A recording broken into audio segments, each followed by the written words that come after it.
BetOnline is the world's most trusted betting platform and your number one source for online betting in 2025. Whether you're a seasoned fan or a first-time bettor, BetOnline is your ultimate game day companion with the largest selection of odds on everything from NBA and college basketball to NHL and UFC. BetOnline continues to be your number one sports betting source for every three-pointer to hat trick. BetOnline has you covered with odds, stats, and more for every game, every play, and every win. BetOnline, the game starts here. Who that say they gonna beat them Saints? Who that? Who that? Who that say they gonna beat them Saints? Who that? Who that? Who that say they gonna beat them Saints? Who that?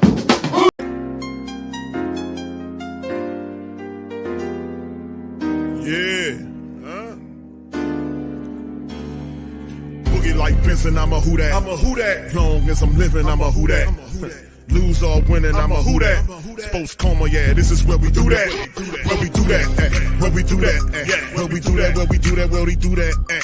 Boogie like Benson, I'm a who that. I'm a who that. Sports Coma, this is where we do that. Where we do that. Welcome, welcome, welcome. Somebody please better help. Running this thing like elf. I thank God every day I'm not a felt. Go to YouTube live with Big Q and the guys. If you ain't ride or die, the bandwagon get flipped. Been marching in, that was way for the ring. I was yelling out your shame for the championship. Fucking on town, duck down. Falcons, pluck, get shut down. Panthers ain't much touchdown. The vision really belong to us now. So much hate on the Saints, you could probably tell. Ever since Bounty Gate hit the NFL, when things seem fishy and you probably smell the crooked referees or Roger Goodell. Money like this and I'm a who that. Every day I'm living, I'm a who that. Lose or winning, I'm a who that. It's the Sports Coma, this is where we do that. Where we do that, where we do that, where we do that, where we do that, where we do that. Boogie like this and I'm a who that. It's the Sports Coma, this is where we do that. You're listening to the Sports Coma with Big Q and the guys on the PRO Media Network.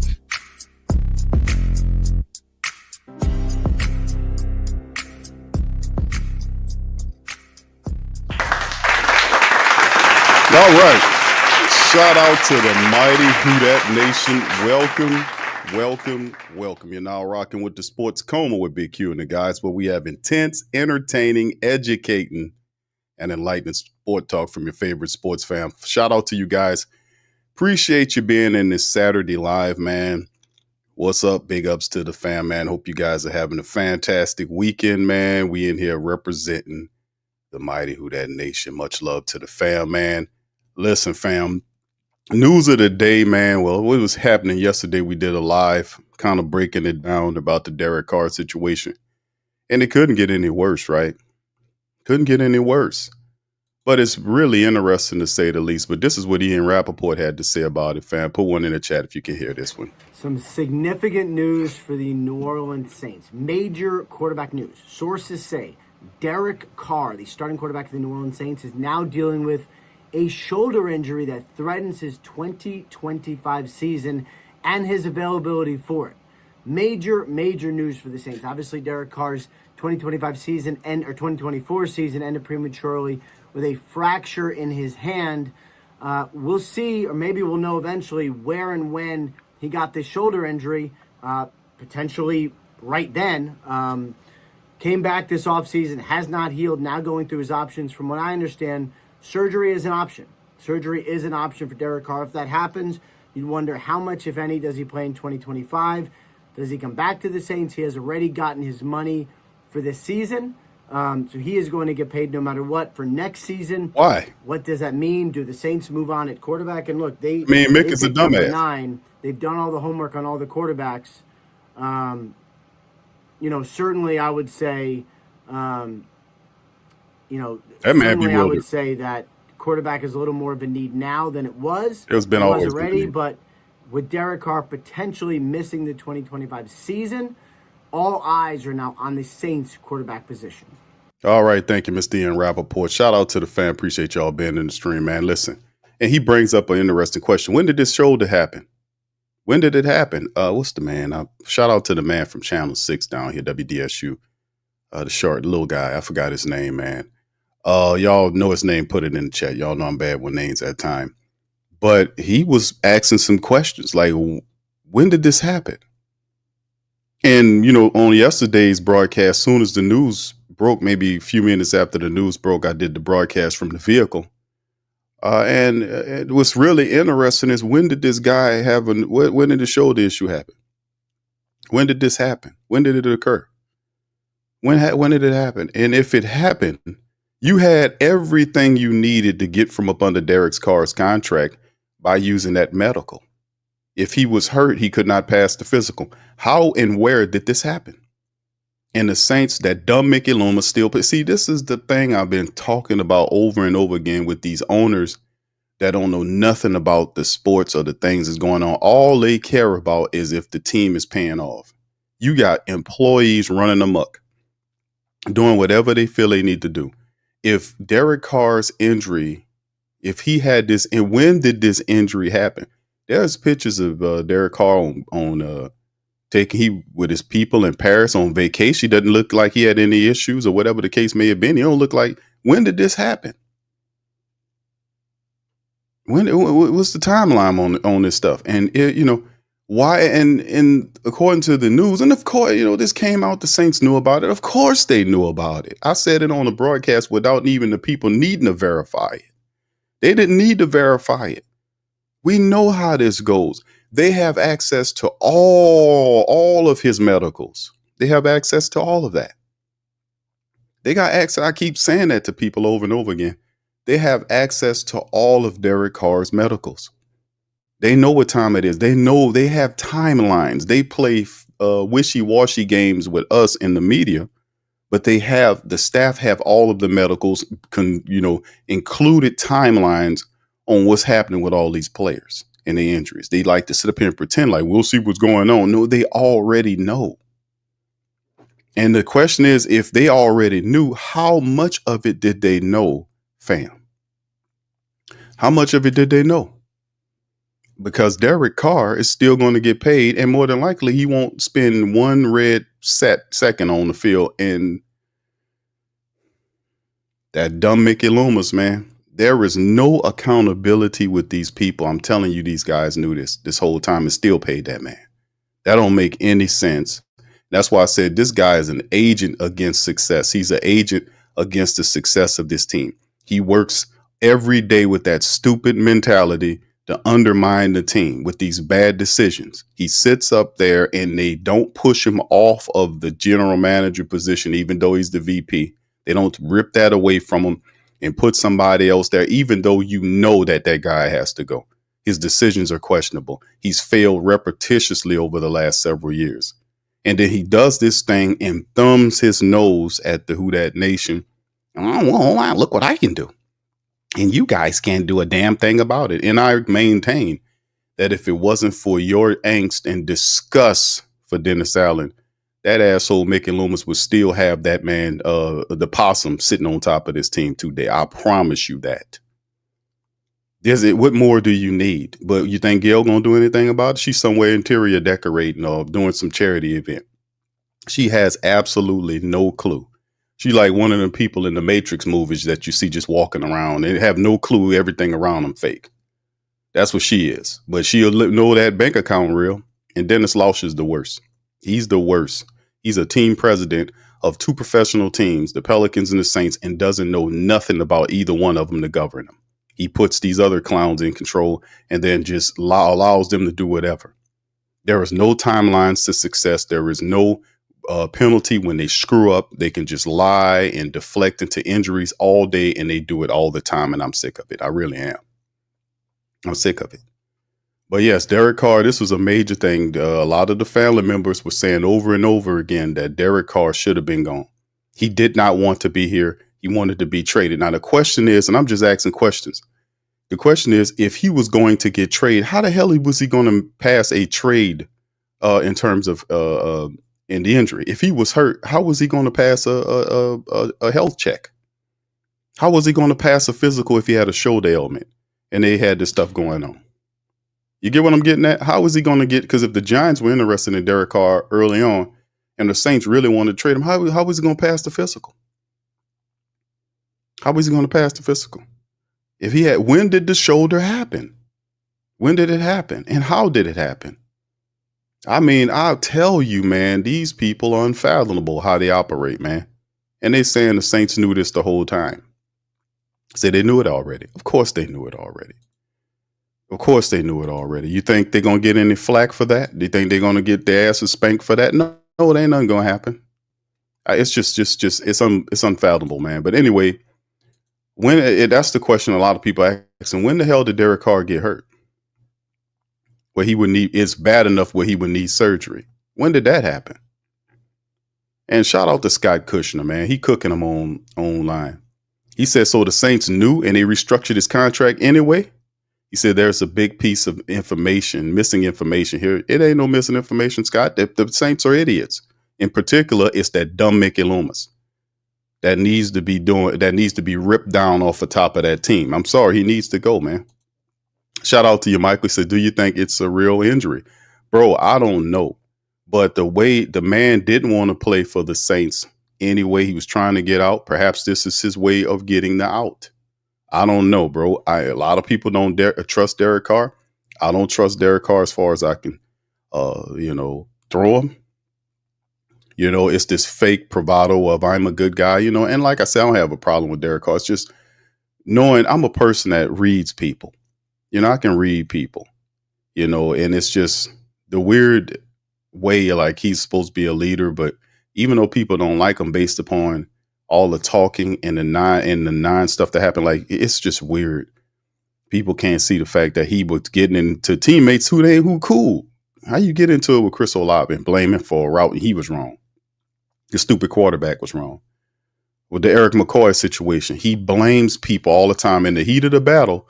When shit going wrong, he pointing fingers at everybody else except for himself. You can't trust nobody like that.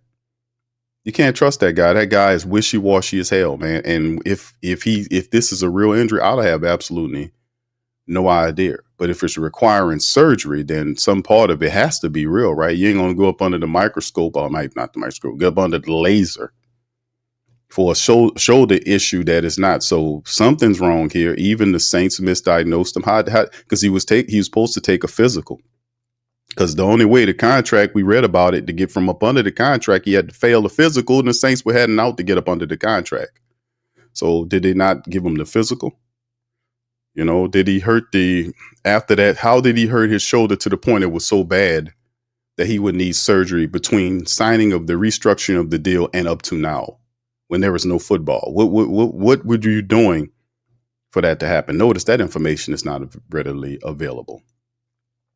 Saints ain't beefing about it at all because Mickey Loomis is a moron. He's an idiot, and he knows he got a dumb owner and a blind ass president on top of the team. These people are unbelievable, man. I tell you, this shit is not that hard, fam. It really isn't. Thank you, Michael. Appreciate it. I'm trying to say thank you very much for picking me up, bringing me back to this world. Unbelievable. How? I mean, God, they can just make excuses.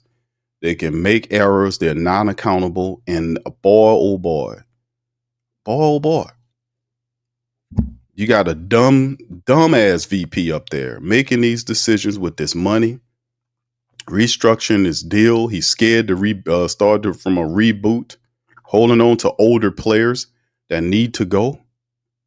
It's just unreal. He wouldn't have Kellen Moore if it wasn't for the Who Dat Nation pushing the Dennis Allen out of the door. He did not want to fire Dennis Allen. How stupid is that? 7-game losing streak.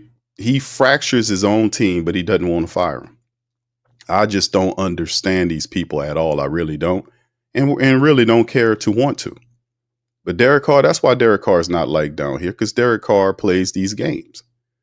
You got the issues with him, how he behaves on the field. He blames other people, like when he threw the hospital ball at Chris Olave. Chris Olave's in the hospital. Is it Chris Olave's fault he went up to get the ball that he threw? They got idiots online talking about, well, you shouldn't have won the guy. That's not the point, man. Professional quarterbacks, Robert Griffin III, Cam Newton, and others was saying, man, that boy wasn't supposed to put that ball up there, man. You don't throw your receivers into the hospital. You got to be able to see the field. He's supposed to be going around seeing where the safeties are before he throw that ball out there. Hell, For my people that play football, you're supposed to scan the field, know where that safety at before you put that ball there, and you're supposed to put it low and away so the man can catch it and get down low to avoid the hit. You don't put that ball up there where that safety can put him on the stretcher. But in the end, this is what we got. I mean, I tell you, they paid that damn man despite the fact that they knew he was hurt. And more information going to come out. And you think the Saints Gil Benson going to bat eye? She don't care as long as the checks keep coming. That's the reality, man. But anyway, shout out to you guys. Appreciate you being in the stream. And the point of the matter is, where do the Saints go after this? This is the thing. And of course, a lot of people, including myself, knew that it was something strange about Derek Carr. I knew Derek Carr really didn't want to be down here. And my thing was, if you put him on display to the Who Dat Nation now for the upcoming season, and that guy doesn't perform, you put him on Front Street in front of the Who Dat Nation right now. Do you not understand what would happen to Derek Carr if he doesn't perform? If he doesn't perform, the Who Dat Nation would cook.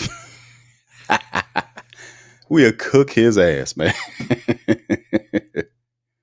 He'd be Cajun blackened fish down here with the Saints. With the Who Dat Nation. But anyway, man, let me pivot to this article right here, man, to share with you here from USA Today. Derek Carr shoulder injury. What are the Saints QB options for 2025 for the NFL season? Of course, the Saints family members would say, hey, Q, we got Spencer Rattler there. That's a good bet. Yes. Spencer did get a lot of good reps. And to be quite honest with you, Spencer is the best quarterback on our team right now. Right? Some people would even say, man, Q, you still better than Carr. I ain't going to go that far, but the guy is very talented nonetheless. And he is definitely our best option currently on the team. Now, the Saints do have Jake Haener as a backup. I'm not too really enthused about that. And also Ben DiNucci, who Kellen Moore has some familiarity with from his time with the Dallas Cowboys. Not really big on those backups. So at some point, the Saints will more than likely have to bring in an option. But let's examine the options according to USA on it. Saints may be facing a question mark at quarterback in 2025. Incumbent starter Derek Carr, who missed the final 4 games of the season with a fractured hand, may not be ready for the start of the season. Carr is weighing options on how to best deal with a shoulder injury. And as Ian Rappaport, we played at the start of the broadcast, New Orleans made a head coaching change for 2025 by bringing in former Eagles offensive coordinator Kellen Moore. And in his first season, he may be stuck with a tough decision. Now, it's not a tough decision. Shouldn't have been a decision at all to choose for Derek Carr when you had an out. But this is what you can't tell. You can't fix stupid, right?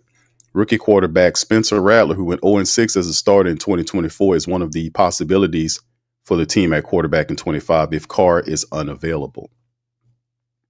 Here's some Saints options for the upcoming season and, for the 2025 scenario.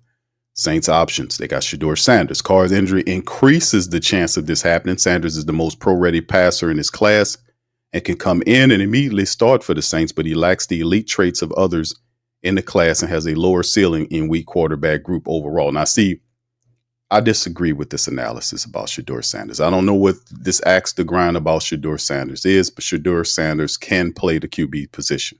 Now, all of a sudden, it's a weak quarterback class. And for a long time, Shedeur was listed as the best quarterback over Cam Ward. But all of a sudden, Shedeur Sanders is not even good enough to be a first-round draft pick. At first, he was a top 5 guy. Now he's not worth top 10. Now he's not even top 15. Now they're saying he's not even worth being a first-round draft pick. I mean, they're literally saying that about Shedeur Sanders. And I'm sitting up here and you got to look at the body of work, what he did when he was the 2 years at Jackson State, with the 2 years at Colorado. It was a culture jump to go from Jackson State because his numbers was astronomical. Then he went from there to Colorado. That is a big culture shock to go from Jackson State to Colorado. So he was in there. And of course, we know about the offensive line for the Buffaloes wasn't all that good. He took a lot of hits, but his numbers were still very impressive, despite the fact that he was getting knocked around back there. He still delivered.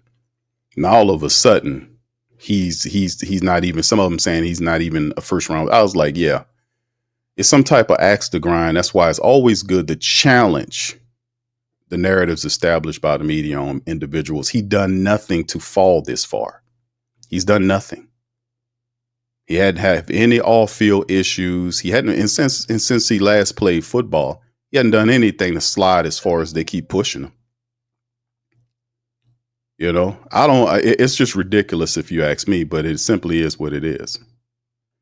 So, but anyway, you hear it for yourself. New Orleans holds the number 9 overall pick in the 2025 draft. This class lacks blue chip talent. That is not true. There's a lot of blue chip talent in this draft. So the talents would not be unreasonable for the team to select Sanders high, but he provide low cost competence at the position immediately. Shedeur is a franchise quarterback. The hell with this guy isn't talking about. He is. I watched him play the game. The guy could play. But you don't hear nothing like this about when that's with garbage ass Jake Locker. Remember Jake Locker? When he came out, it was all this stuff. You didn't hear none of that about stinking ass Jake Locker or rotten ass Mitchell Trubisky or any of these buffoons. None of these guys were first round draft pick quarterbacks, but they ended up in the first round. Yeah, I ain't gonna let them throw cold water on Shedeur. That's just not gonna happen. You're not gonna sit up here and pet some bullshit narrative that Shedeur is not even a first round draft pick and that he's not this, that, there. You could believe that if you want to, but you obvious whoever believing that is not watching the film. He outperformed several of the who they consider college quarterbacks, and him and Cam Ward is basically 1A and 1B in my account. They're head and shoulders above the rest of the class. They are. You know, other guys are good, but they're not franchise quarterbacks. That's the difference. They're not franchise quarterbacks. They're not. It's only Cam Ward and Shedeur Sanders that are franchise quarterbacks. The rest of these guys aren't franchise quarterbacks. And don't get me wrong, I like them. I like Kyle McCord a lot. I told y'all I like him. I do respect and like what Jackson Dart is doing. What's his name? Tyler Shue from Louisville. I like him. He's a big, tall quarterback, but that's 1 year of production. It's 1 year that he did that. He had that really good year. He did outside of that. What is, I can't, 1 year is good, but when you got a guy with multiple years, how you going to put that other guy over him? And then there's others that's in the class that I like. Even Dylan Gabriel. He's undersized, but he's a good quarterback. He can run your system based on what it is. I mean, he's 5'9", but hell, they got small quarterbacks in the league that can make plays if healthy, like Kyler Murray in Arizona. When he's healthy, he's tearing it up. So if you can play, it don't matter how big you are, how small you are. If you can play the game, you're going to find your way on the football field, bottom line. Mid-round picks. New Orleans has one of the oldest rosters in the league and needs help at many positions on both offense and defense. It could be prioritize a different position at 9 and wait until later on to address the quarterback position in the draft. Why would you do that? You might see a player that you like there. Maybe somebody slides to you like, oh, man, I like him a lot. But we all know the most important position you need to address is the quarterback position. If you don't have a good quarterback, you're not winning no games. I don't care how good your cornerbacks are, your wide receivers are, your running backs are. If you don't have a good quarterback back there to conduct the offense, you ain't going nowhere. You're not doing a damn thing. So you can't prioritize other positions if you don't have a quarterback. And even if Derek Carr was 100% healthy, you still need to go after a quarterback. Because Derek Carr shouldn't have been here from the get-go. He shouldn't. The Saints are slated to have 2 draft picks in round 3 and 4. They could take a quarterback later on. Alabama's Jalen Milroe has been compared to Eagles quarterback Jalen Hurts with his arm and strength and explosive athleticism. Moore's familiarity with that skill set could help him develop Milroe faster than other teams. Jalen Milroe is not a franchise quarterback. He's not a franchise quarterback. Will the Saints pass when their biggest need? Of course they won't. They're going to go and get Shedeur if he's available. They're going to try to get him. You have to. They were going to do this anyway because they knew that call was busted up. If Milroe and the rest of the second-tier passers like Tyler Shue and Jackson Dart are unavailable, they could target Syracuse's Kyle McCord, Ohio State's Will Howard. McCord offers a diet version of Sanders' skill set, and Howard has the physical tools, leadership, and experience to potentially compete for a starting spot early on. Kyle McCord, intelligent, tall, smart, non-athletic. Basically a statue, but he can't slide to deliver the throw. He'll pick up your offense. He'll do some really good things, but he's not a franchise quarterback. He's a good quarterback that can come in and guide your team, but he's not a franchise quarterback. You get what I'm saying? Neither is Will Howard. These are not franchise quarterbacks. And they know it. Jalen Milroe is not a franchise quarterback. These are guys you can bring in and they could help you win, but they're not faces of your team. You know, it's just what it is. Trade for a veteran. The free agent quarterback market has all but dried up. There weren't many good options to begin with, and the last remaining player, Aaron Rodgers, seems more likely to play for a contender like Pittsburgh, which is fine. Let him go.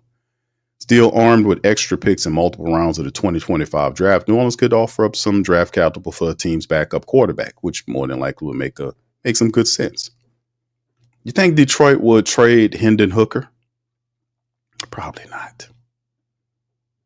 You think that? Would be interesting though, huh? How long did the Saints know about Derek Carr's situation where maybe Mixon could have been in the picture? Or perhaps the Saints feel good with what they have currently, right? As far as backups, quarterbacks more is familiar with Tanner McKee, the Eagles backup. Philadelphia brought in Dorian Thompson-Robinson this offseason, could free up McKee to be moved. New Orleans has also make a play for a veteran backup Moore hasn't worked with before, like solid performance in their record. Well, on their record. This group includes Marcus Mariota with Washington, Jared Stidham with Denver, and Jacoby Brissett. These are career backups. Marcus Mariota was drafted to be a franchise quarterback out of University of Oregon. Injuries derailed his career. But he had talent. He had the ability. When healthy, he can really help you. But that's the problem with Marcus Mariota. He can't be counted on to stay healthy. A good backup option, that sounds sensible. But once again, are Washington really willing to give up a solid backup like Marcus Mariota? Then it's Spencer Rattler. We pivoting to people the Saints currently have. 2026 NFL draft class should have more talented quarterback options than this year, even if Arch Manning decides to return for another year, which is my take. I think Arch Manning goes back. He's not going to come out of there. Especially when this is his first time full-time starting. He's going to play 1 year. He sat behind the other guy for 2 years. And he's going to leave after 1 year, and he's a Manning. They're rich. You don't need to go for the money. A lot of these guys leave because of the money. And I'm pretty sure I just heard recently that Arch Manning signed a hellified NIL deal. Did y'all hear that? Put one in the chat if y'all heard about Arch Manning and that NIL deal he signed out. They're rich in there. He already rich. Then he signs a Richie NIL deal. He ain't going nowhere, fam. He going to sit there for the next 2 years and leave the way he was supposed to, because Mannings don't leave early. They do the entire year, the whole kit and caboodle. Then they come out.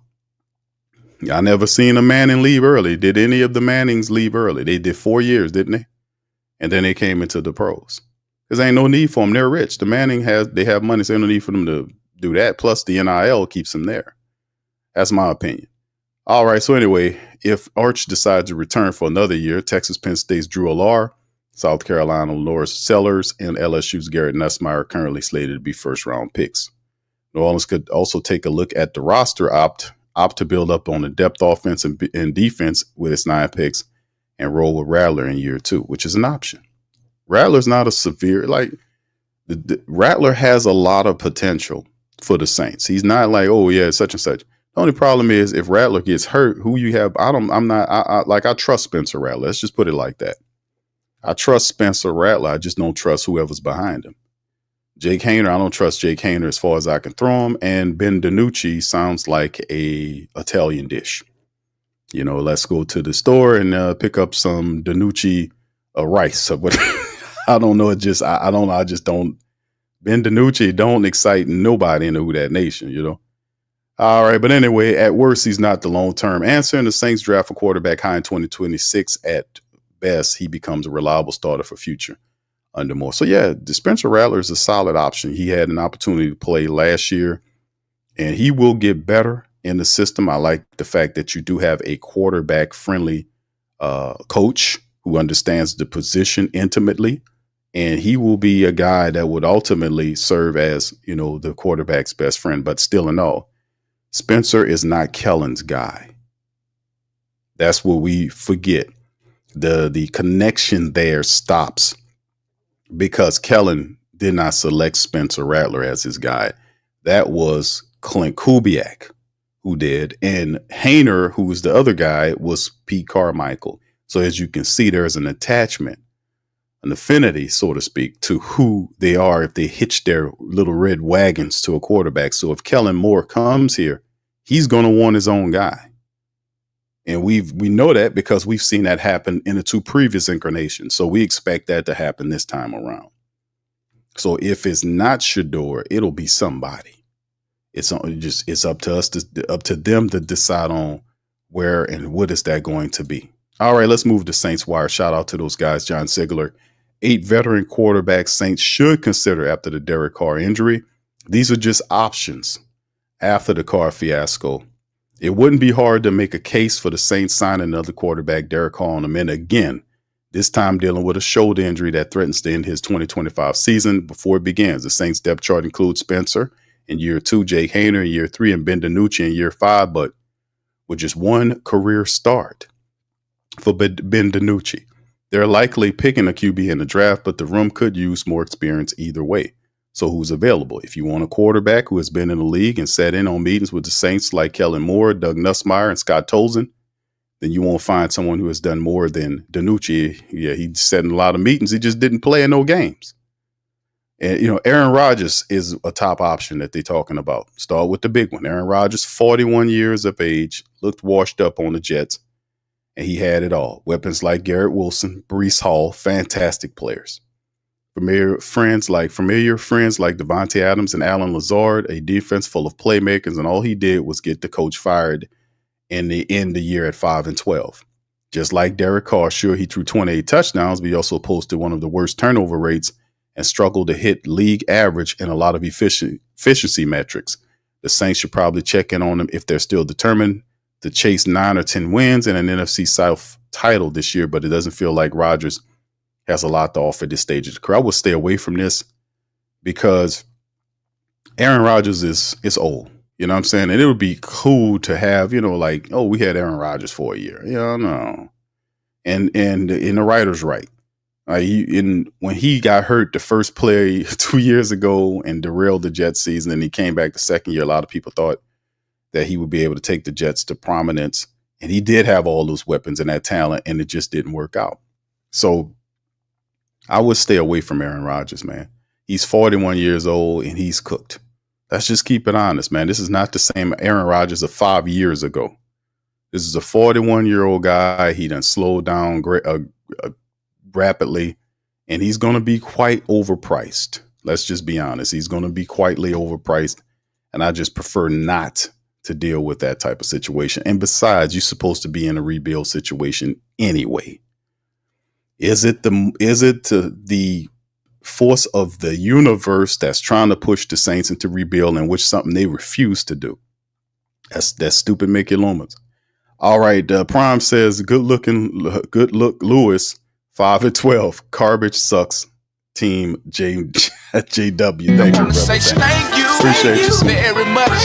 Picking me up, much love. taking me back to this one. Much love to my brother. That's Brother Prime. Isn't that brother? Yeah, Brother Prime. Thank you, sir. Appreciate you, Brother Prime, for that. And thank you for being a member for 50 months, sir. Appreciate you and your support. Hope you're doing well out there, my friend. All right. So, yeah, I'm against Aaron Rodgers thing. Plus, there's the economic component to adding Aaron Rodgers family to your squad. And I care not to do that. Let me see here. Let me see what Aaron Rodgers' number is right now, how much he's getting paid at 41 years of age. What was his number there? Hold on. Let me just take a look, fam. Give me just a second here. If somebody got that information, just throw it in the chat for me. What was his number with the Jets last year? Now, let's see here. 2025 numbers. All right, he got like 14 million. He had a prorated signing bonus of about 14 million. So it's what, 16 million? 2.5 on his 2025 year was 2.5 plus 14, the prorated thing. So Wow. He got a dead cap number on the Jets books for 26 at $35 million.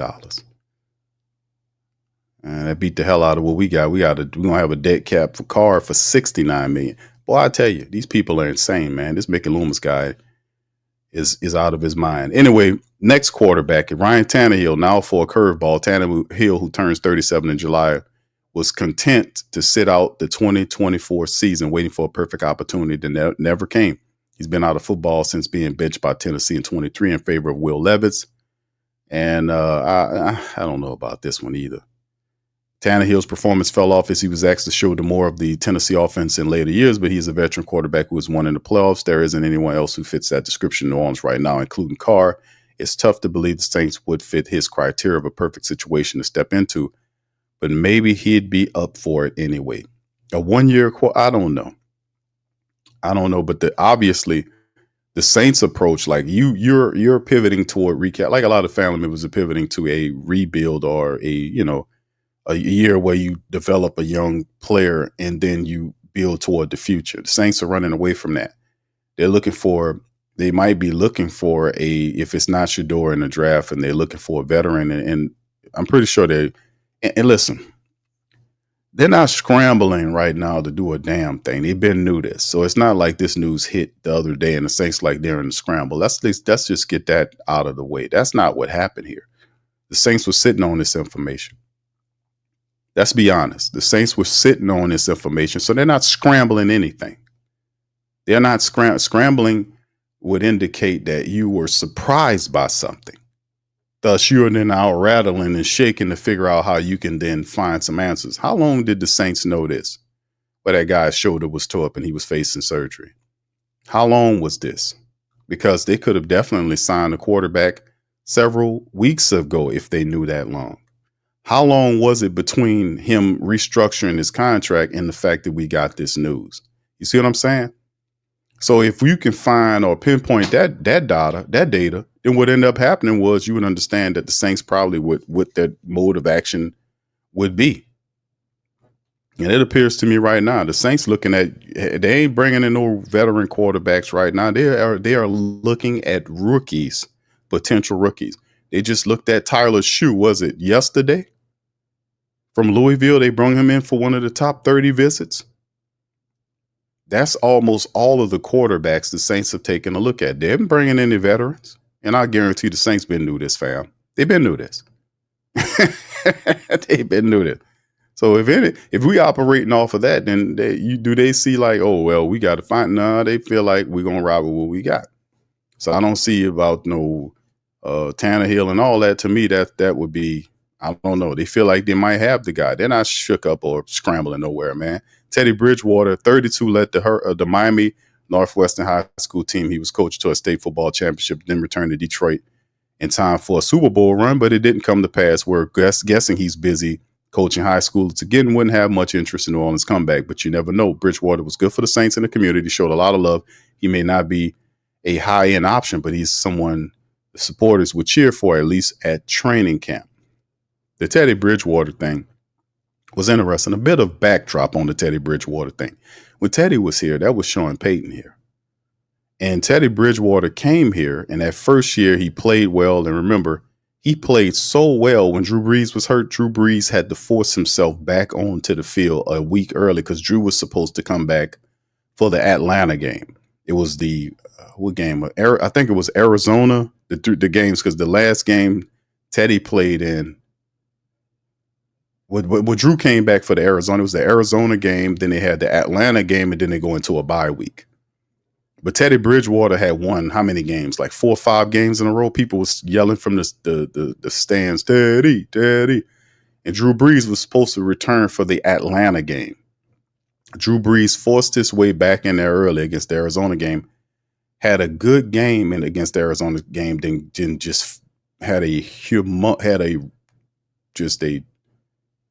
ridiculous trash loss to the Falcons. It's like the Saints didn't nobody show up for that Falcon game. They went up there and like they sleepwalked that whole game. I was so upset about that.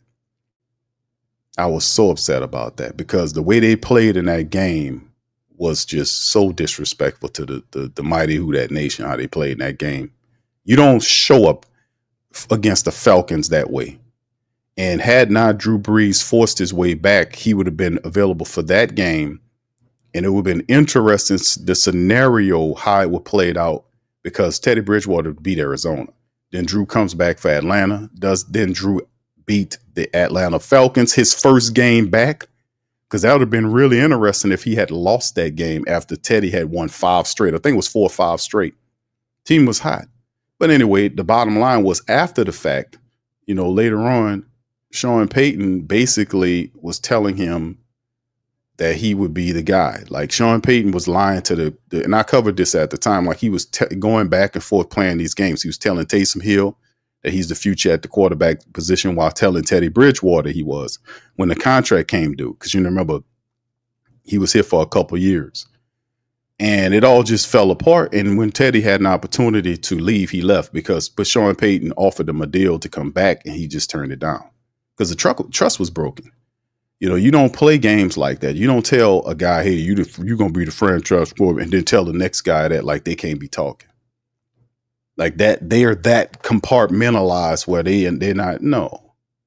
So, Teddy Bridgewater back with Kellen Moore now would be an interesting option, if he definitely be a severe upgrade at the quarterback position. He's better than a Ben DiNucci, better than a Jay Kaner, would be a good mentor for a Spencer Rattler or a Shedeur, whoever else they decide to draft. Be interesting.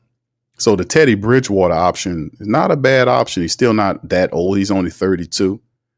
So, that's not bad. Carson Wentz, who's also 32, has a kind of a faded obscurity. He was with the Chiefs last year, his 5th team in 5 years, but he hasn't thrown more than 30 passes in a season since 2022. What happened to this guy? His days as a regular presence in the huddle are behind him. He's been on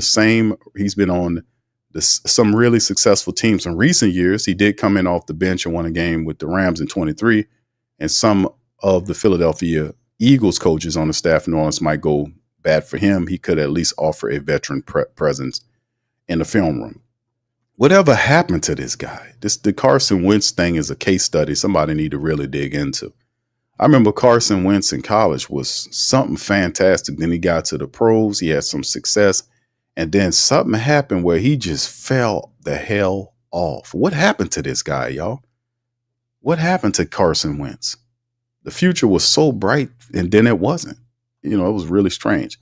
Tyler Huntley. Remember Huntley, 27, was exciting for the supporters of other teams and earning a trip to the Pro Bowl games, incidentally, the same year Derek Carr got as an alternate. He hasn't had a ton of success after leaving the Ravens, but the Saints have have worse quarterbacks on their roster right now.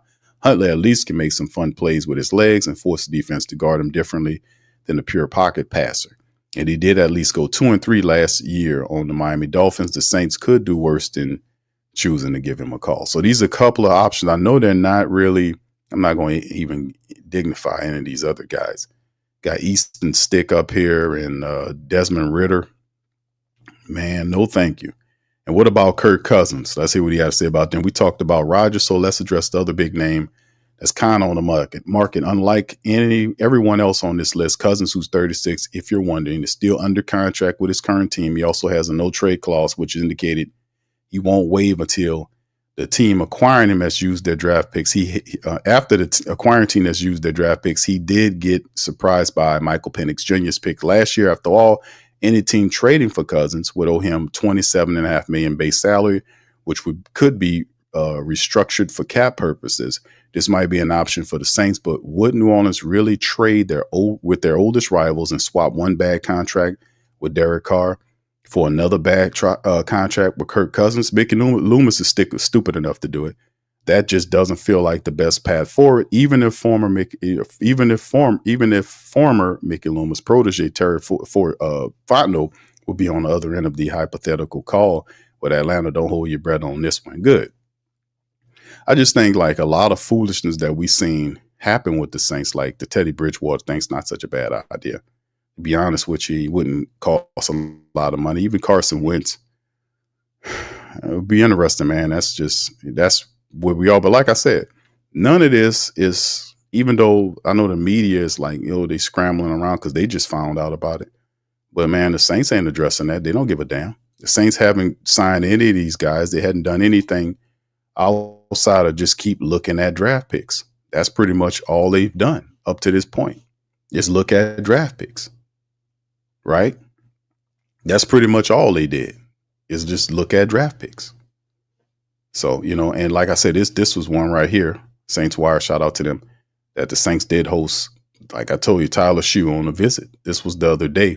They brought him in to look at him. So that's pretty much a lot of, pretty much almost all of the top considered quarterbacks in the draft class. The Saints have had an opportunity to basically kind of look at and do some research on. And also, and that's pretty much what it is, man. I'm going to pivot to y'all momentarily. Y'all get y'all questions ready if y'all have any. And we'll see about what we can do about getting it. But let me see if I could tune this up for your family.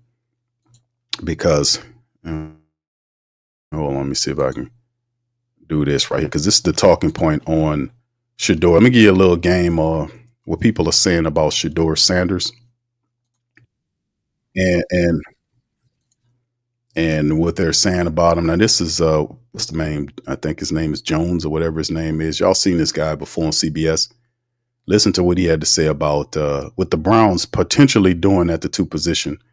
And I want you to hear this segment because it kind of gives you some insight on what they're saying about Shedeur Sanders. Put one in the chat if you can hear. It's the aforementioned Shedeur Sanders. It is Abdul Carter. And it's Travis Hunter. The last couple of weeks, I've been saying that I would lean toward Travis Hunter. I'm not saying that I'm reporting that Travis Hunter will be a Cleveland Brown. But if you ask me who they're taking at 2 right now, I'd say it's probably going to be Travis Hunter. Now, look, I understand, especially in Ryan Wilson's mock draft and a number of people's mock drafts, that it would be a nice, clean, easy, and efficient way to have Shedeur Sanders get off the board at 2 or 3. I don't know that is necessarily going to be the case. I don't know that's going to be reality. And really, the Browns have situated themselves in a very similar position to what the Giants did, right? They went out and signed Russell Wilson and signed Jameis Winston. They also have Tommy DeVito still on the roster. But what it means is it doesn't mean that they have to take a quarterback at 2, or one of the sort of niche things, what has been in vogue recently in the mock draft world, is to have the Browns trade back up into the first round to get Shedeur Sanders. Again, they're mocks and they're reality. And sometimes I enjoy doing mocks, and sometimes you don't have a clean way of getting a player to a certain team, but you really want to get that player there. And so I understand folks saying, the Browns are just going to trade back up. They need a quarterback of the future. Let them go get Shedeur Sanders. What I'm hearing around the NFL is that teams aren't all that crazy necessarily about Shedeur as a first-round draft pick, as a top 3, top 5, top half of the first round draft pick. And so if you are not wild about him, if you think that you can go get a potential Pro Bowler, a starter there, and let Shedeur fall, that could certainly happen. That is a very real possibility that we see play out 13 days from now in Green Bay at the draft. So I have Travis Hunter right now going to, I've had that for the last little bit, and then it's going to be the Giants. And do they take Shedeur Sanders, or do they take the gentleman that is in their building right now who got good marks from the doctors when he went for his medical recheck in Indianapolis this week with that stress reaction in his foot? Will it be Abdul Carter there for the Giants? Because if Shedeur doesn't go 3, I don't know where Shedeur ultimately goes in this upcoming draft. All right, so that's Jason, I think Jason Jones. But what's really interesting, just to spot on that, is just the analysis about what he's been hearing from around the league. Now, also remember, leading, you got 2 weeks or so, a week and a half before the draft is here. And usually this when you'll see all these really weird stories come out. You're right within the time frame where there's a lot of smoky stories coming out about where guys are potentially fall, and it's up to you to accept or reject what you're hearing, because a lot of times it's just smokescreen. It's just BS. Now, like I've said before, it'll be more credible if something happened that you can pin to his decrease or his fall in terms of why he's not ascending or why he's falling. There's usually something. For instance, Ted McMillan, who was seen as a top wide receiver, like the best wide receiver, and I still see Ted as the best wide receiver in his draft class. Well, all of a sudden he's falling. He's fallen to a position where, he's not the top guy. Now, why did he fall? Why did he fall? He's falling because what he said in the restaurant about not liking to watch film by himself and all this kind of crap. I don't believe in it. Hold on. DC just text me.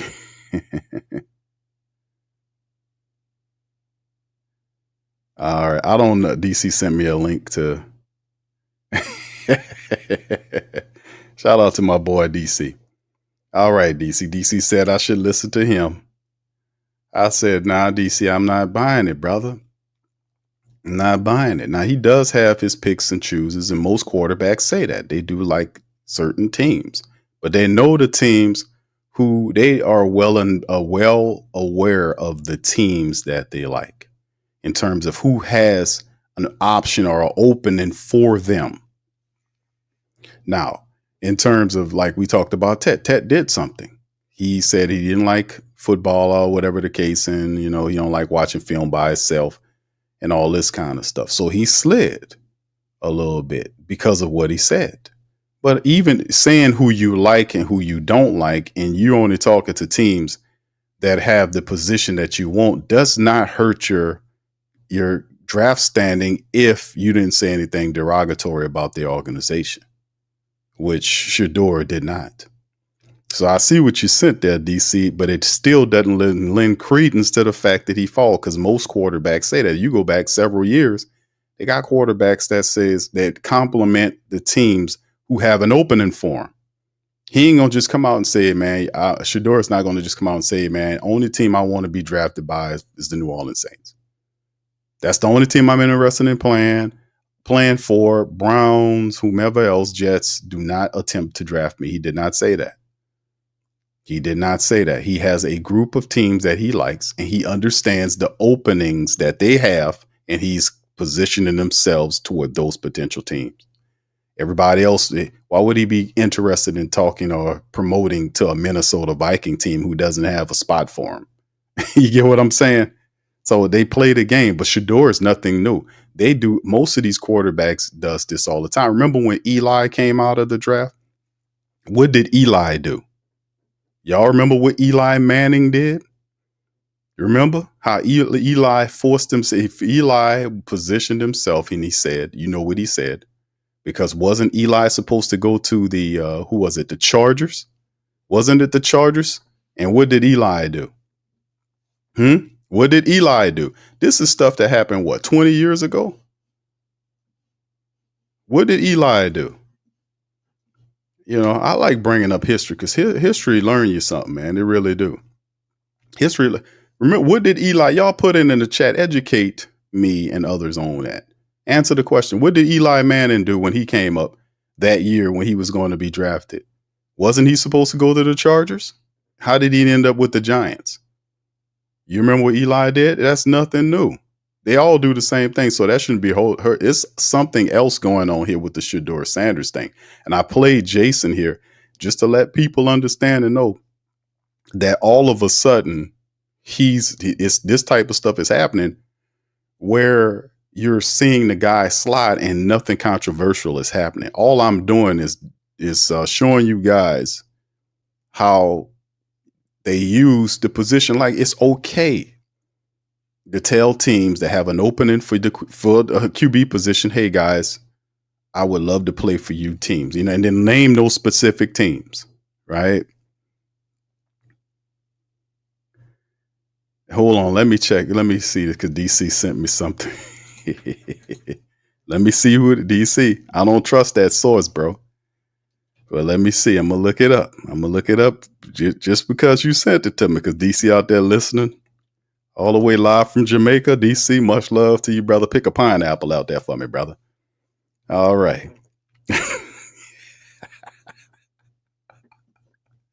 I always mess with my dog. All right. Hold on here. Hold on now. Hold on. You guys just hold on. Wait, hold on. Oh, wait just a blaming moment here. Hold on. Now, I'm an old man here. Hold on. I got to peck at the keyboard and hold on. Let's see.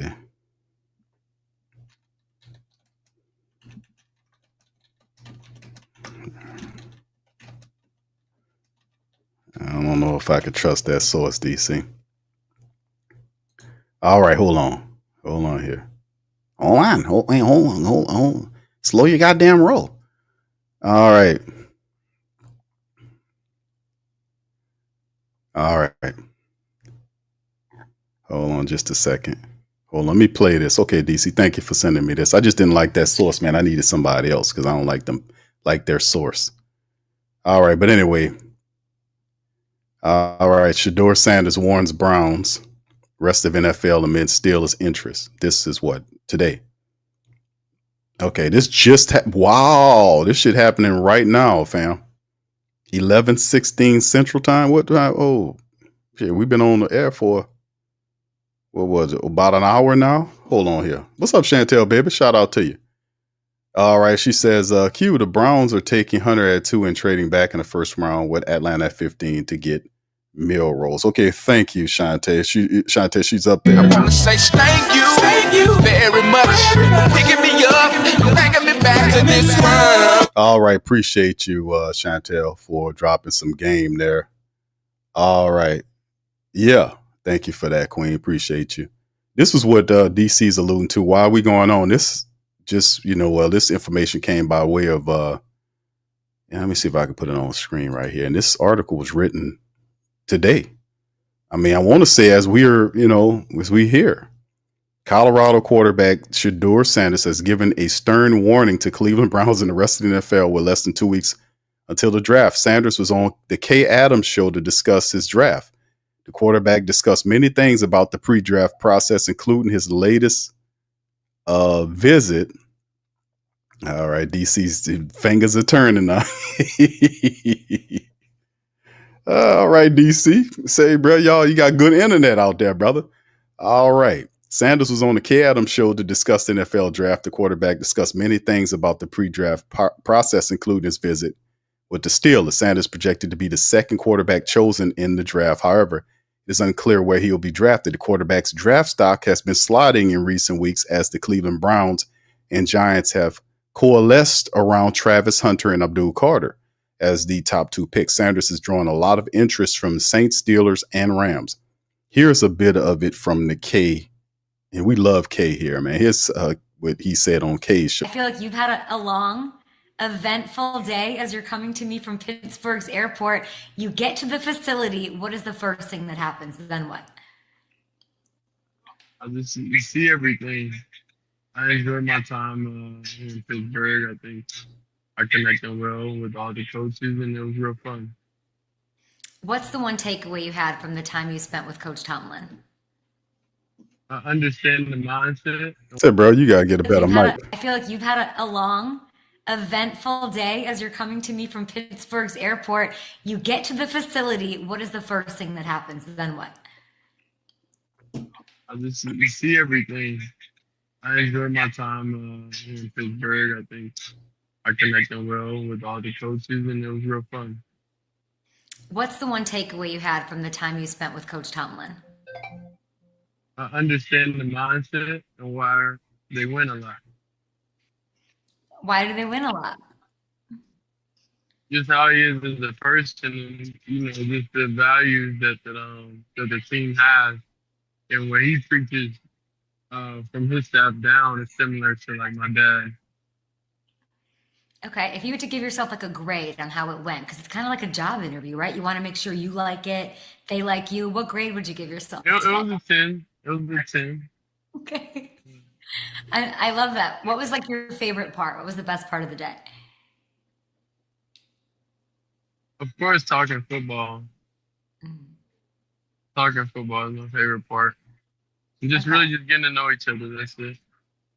I mean, I've seen what you can do with the 1-11 team. Is it even fair? Should you be allowed to go to a 10-win team like the Steelers? That's on the people. That's on the other franchises that make that mistake and let me go there. Did Aaron Rodgers come up? Who brought him up? You or them? Nah, we ain't talking about nothing about that. Okay. How would you feel about sitting behind a vet to start your career? Would you be okay with that? If that's the way that things play out, then that's how it play out. I've talked. I wouldn't question what God has planned for me. Yeah, I love that. I love that. All right, that's Shedeur, man. Okay. All right. So Sanders, the Steelers, is starting to heat up. He spent Thursday in Pittsburgh and was complimentary of the organization. Sanders said Tomlin and his dad are very similar as coaches. Both are old school coaches who demand perfection from their players.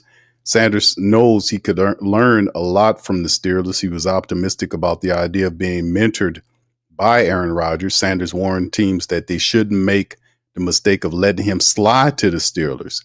The comment felt pointed at Louis Riddick, who said he believed the Sanders family didn't want him to be drafted by the Browns. The Browns are still very interested in Sanders and would trade up for him at the right price.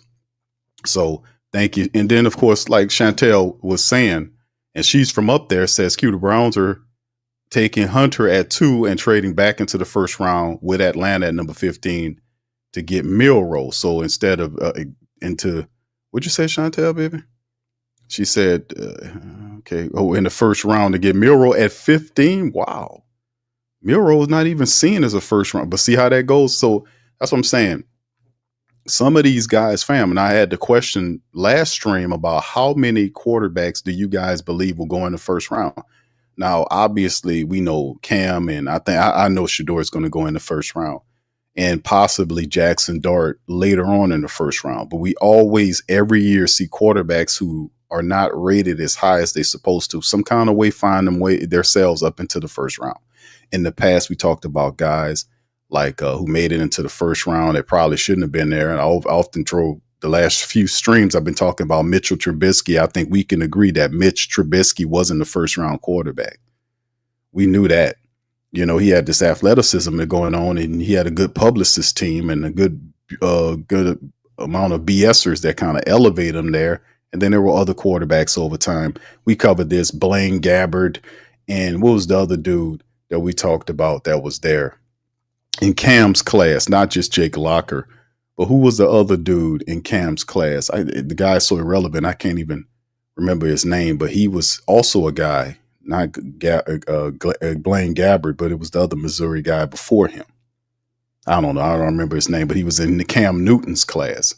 But some of these guys, some kind of way, always find their way into the first round. And it's because every team has a different rating system for these players. Like everybody has their own scouts. Everybody has their own different rating system. Case in point, some people might see Armand Mimbo as the top offensive lineman in this class. Some people might see Will Campbell from LSU as the top guy. For a long time, people were seeing Kevin Banks Jr. as the second best offensive lineman in this class. So, and Mimbo has climbed up past Kevin and dropped him to some people say the fourth best offensive lineman. What's the brother name from Ohio State? Is it Jones? I want to say the brother from Ohio State climbed up, and he was good. And some people were saying that him and Banks was right on the same line, but now they're putting him ahead of Kevin Banks Jr. Hold on, let me see if I can pull it up too, because I got Bucky Brooks's stuff on. Hold on, I'm gonna show that to you momentarily. Not Josh Connerly, but it was Josh Simmons, the big offensive lineman from Ohio State. It's kind of moved ahead. So you can see the jostling of players. Like Mimbo had a really good jump because Mimbo was kind of in that class and he kind of moved up. And then some people had him as the top guy. But that's the scouts. The scouts are not a unified front. Every different team has a value system different and has their draft boards a little different. Some guys are uniform. We already know who they are, like a Travis Hunter. We know he's going to be top 3 on all of their boards, in terms of talent. And you look at, they be like, yeah, that's just a far gone conclusion. But some guys differ. So that's why it's a stretch. But when you see a Shedeur drop as far as what he's going, man, I don't like that. I don't think that's fair.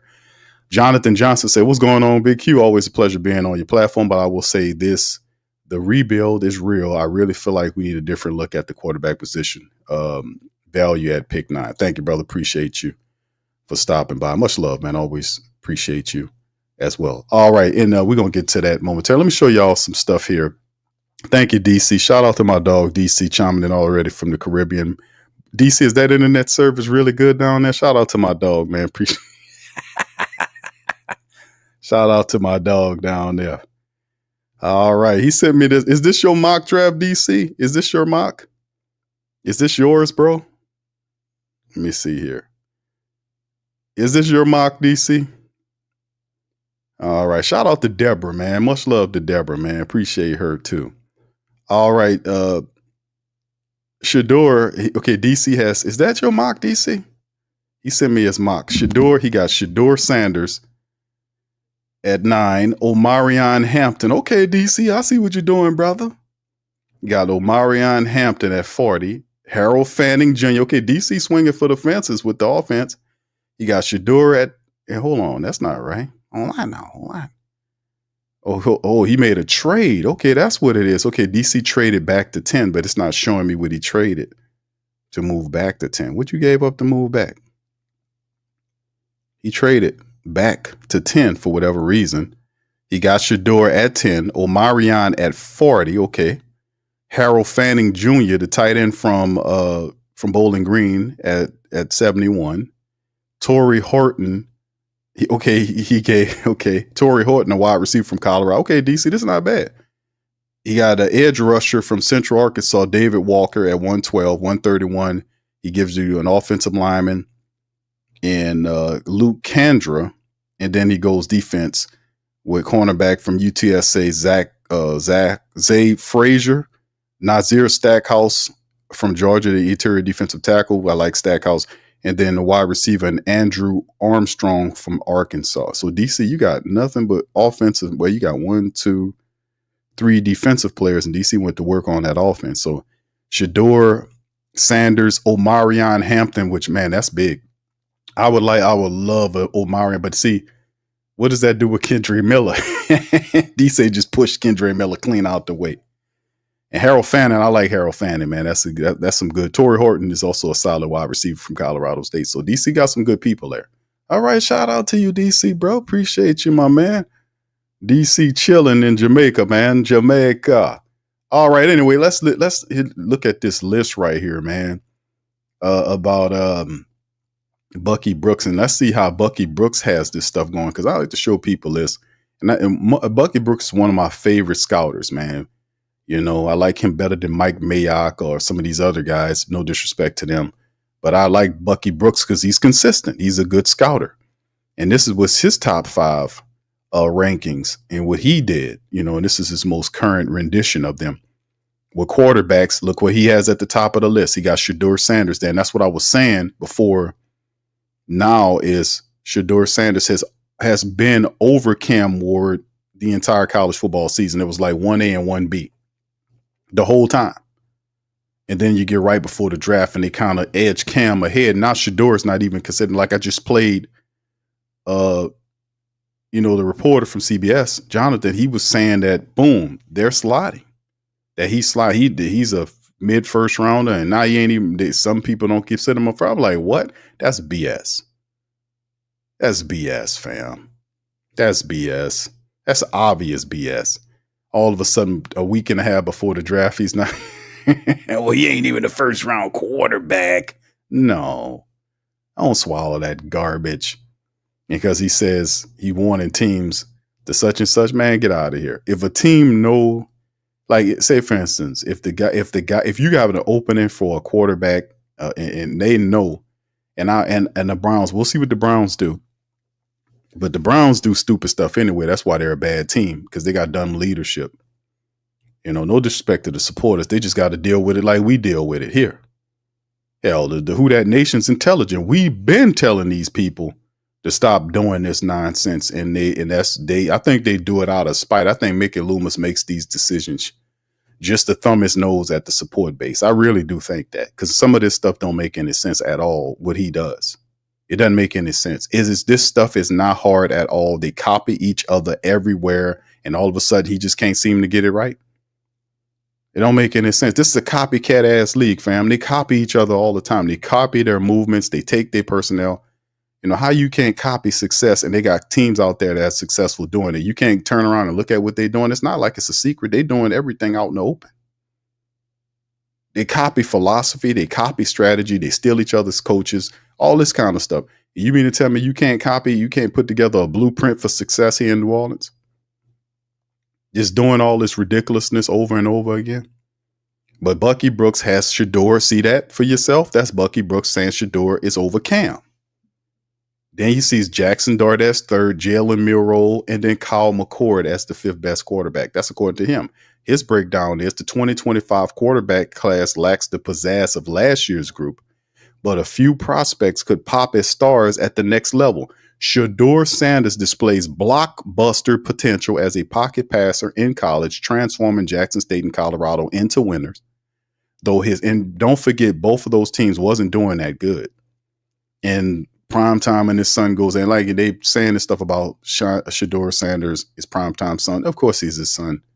But at the same time, the man has earned his name for himself. He's played the most visible position in football at all, the QB position, and he's thrived at it. Can't take that away from him. They love to try. But though his tendency to hold on to the ball leads to sacks, few quarterbacks can match his superb timing, touch, and anticipation and rhythm thrower. He has to work on getting the ball out faster. No doubt about it. No doubt about it. But that could be worked on, and Kellen Moore and Nussmeier could definitely do that because he's intelligent. He's willing to learn. You just listen to him. He has a really good temperament. He's not an egotistical guy, very humble type of kid. So, I mean, you want that guy. He will be really good. Cam Ward, talented signal caller with the tools to develop into Pro Bowl caliber playmaker, as a gunslinger with supreme confidence and limitless range. Former Miami, Washington State incarnate word standout expands the offensive playbook with his skills. Jackson Dart is a dart-throwing wizard. I like that. Built for a vertical passing game, Ole Miss product possesses the arm talent and athleticism to play in offense that features traditional drop-back passes, as well as movement-based concepts that enable him to work inside and outside of the pocket. Jalen Milroe is an explosive dual-threat playmaker with electric running skills and natural arm talent. Though his inconsistent accuracy and ball placement are concerned, he displays tantalizing big play potential as a boom or bust prospect. Wow, I agree with that. Definitely boom or bust. Kyle McCord is an underrated rhythm passer with a catch, rock, and throw game that meshes with ball control offense featured in the pros. After rewriting the playbook at Syracuse and done with Ohio State, the former Ballyhoo recruit showed gamer some attention as a developmental prospect with starting potential. So as you can see, Bucky Brooks basically breaks down franchise quarterbacks, Shedeur and Cam Ward, right?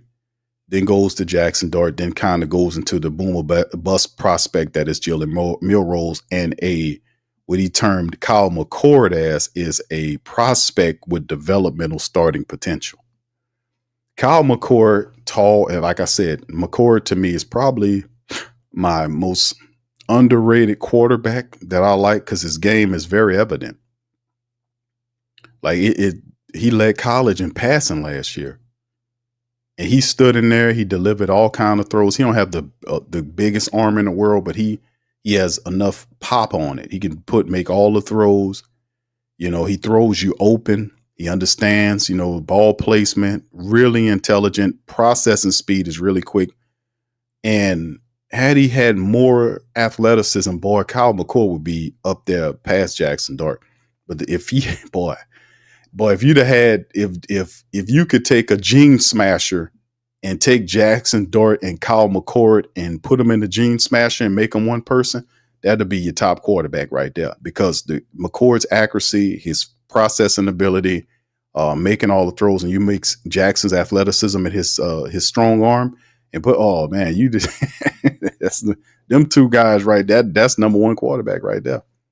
But McCord is the issue with him is athleticism. And there's a premium on the dual guy, the guy that can throw and pass.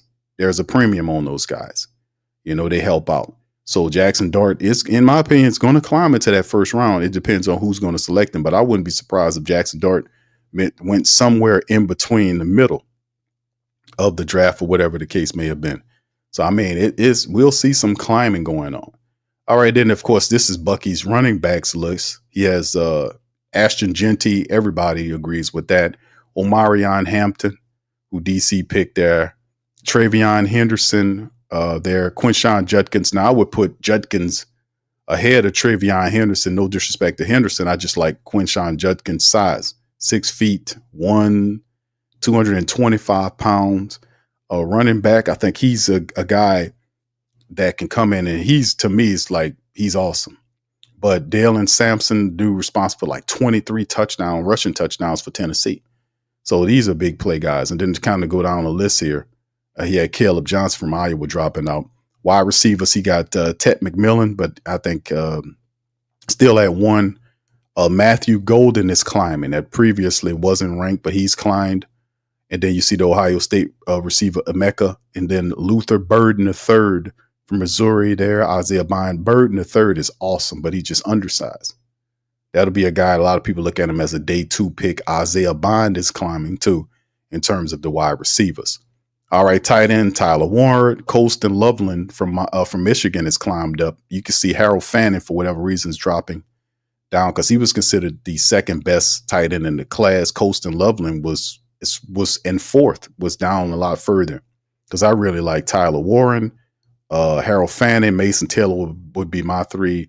I do like Colston Loveland, big wide receiver that can catch, played in a big program that kind of has him elevated over Harold Fanning. Elijah Arroyo, list from out of Miami, big play tight end, potentially just had a lot of injuries. So he's a bit of a question mark. If you can keep him healthy, you can have something big. Then this top offensive lineman, you see Will Campbell. Mimbo is listed 2nd. Josh Simmons is in the 3rd position. As you can see, Kevin Banks slid from 2 to 4. And then Josh Connerly Jr. from Oregon is there. So you got some really good offensive linemen here. And like they was talking about, these guys they've been saying, like Will Campbell, even though they see him as a blindside tackle, he was saying like, hey man, if you need me to play guard, I'll play guard, whatever. And Mimbo too. These guys are just linemen, man. And it's just Kevin Banks Jr. He can be a guard. They see Kevin Banks Jr. as an offensive guard at the next level who has some potentiality. He played tackle. So, I mean, these guys have some duality to them.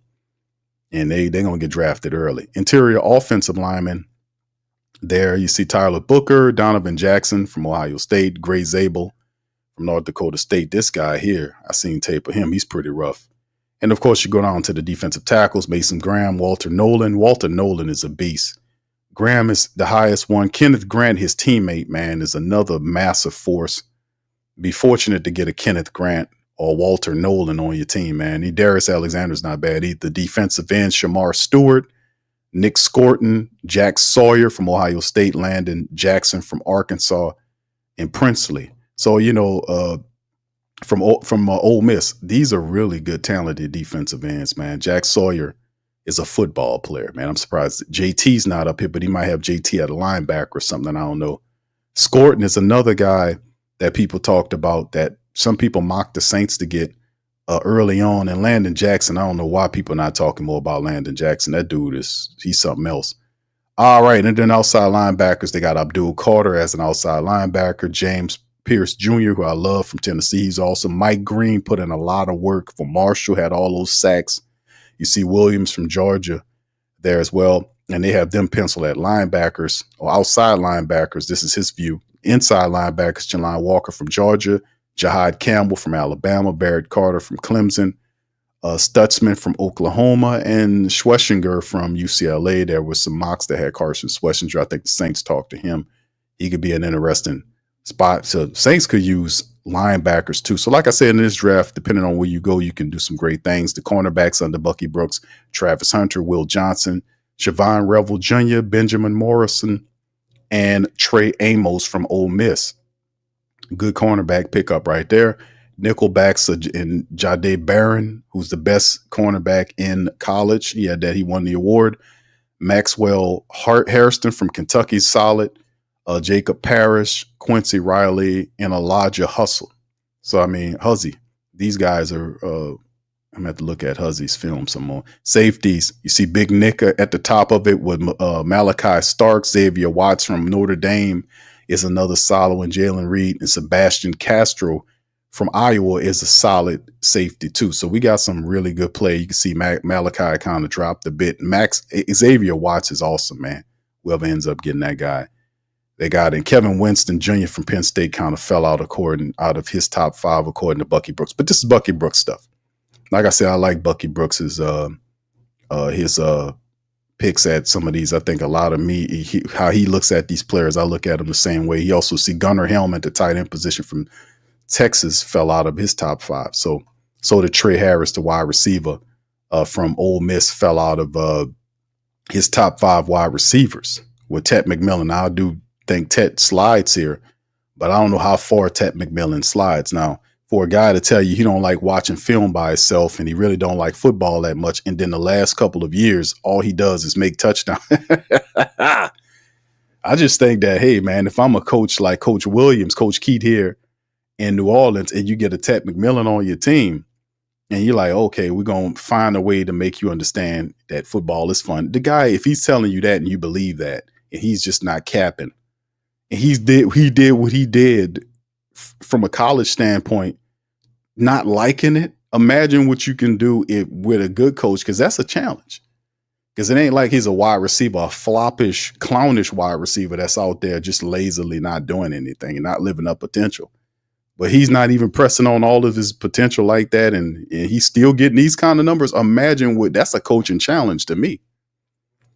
People say, oh, no, Q, stay away. That's a coaching challenge to me. It's not like the guy smoking a bung or all this kind of crap going on. You don't have that. This guy's still getting numbers. And if he ain't capping, if that's a coaching challenge, in other words, to me, that's what I would do. Hell. All right. So anyway, I just wanted to kind of drop that little game on y'all right there about what I seen for Bucky Brooks right there. Shout out to DC for sending me his mock draft. All right. He listening somewhere. All right. So big ups to you guys. Much love. Let me get some questions and answers for you guys before we do our leave. Big ups to everybody. What's up, Scoop? Shout out to my boy Scoop. What's up, Tamika? Tamika, to me, she says vet QBs are there for guidance for young rookies, but do we really need one when we have a head coach who played the position that could give that guidance? I say get a rookie. That contract saves us money. Shout out to you, Tamika. That is great sense. Oh, I know. God damn it. I'm going to do it my way. Oh, I know. I'm going to just give Derek Carr his money. And Dennis Allen's a good coach. I still say Dennis Allen's a good coach. And it's not my money. And that's just how Mickey Loomis operates. And it's not my money. All right, H-Time, what's up, brother? He says I was out on Noodle Arm Breeze after the no interference call. He been, though, just padded numbers in 3 straight 7-9 seasons. Yes, indeed. Thank you, bro. Appreciate you. Yeah, that was the term they was using for Drew. Noodle Arm and the Saints that's why you were introduced to the experiment known as Taysom Hill. You got Taysom Hill becoming your deep ball thrower because the Saints did not want to pivot to find a quarterback that can do both. That was decisions right there, making Loomis who backed that. They could have had a replacement quarterback in the first round for Drew Brees. They had him for how many years? Especially toward the back end of his contract when Drew started to rapidly get hurt over and over again. Remember that? When he would get hurt? Matter of fact, it was Cesar Salad Ruiz in his rookie year that got Drew Brees almost killed. Y'all remember that? When Kentavious Street blew past Cesar Salad Ruiz and went and got Drew Brees, who was trying to throw the ball, and literally crushed Drew Brees, broke them all up to hell. Y'all remember that? Literally broke him up. That was Cesar Salad Ruiz as a rookie playing the guard position. Kent Street blew right past him. And he cried. And I warned him about that the preview. I was like, do not put a rookie offensive lineman in front of Drew Brees because he can't move that well. And that's literally what they did. And he got crushed to death. I'm like, how does these people not have that kind of insight? How do they not have the insight like that? Are you too close to it? You're supposed to see that. If I'm sitting here seeing it and I can say that before it happens, you're supposed to be able to see it. It's common sense. Cartel says, Q, although we witnessed great success with Drew and Sean Payton, is it safe to say they have also crippled this team? No, I don't think they crippled it.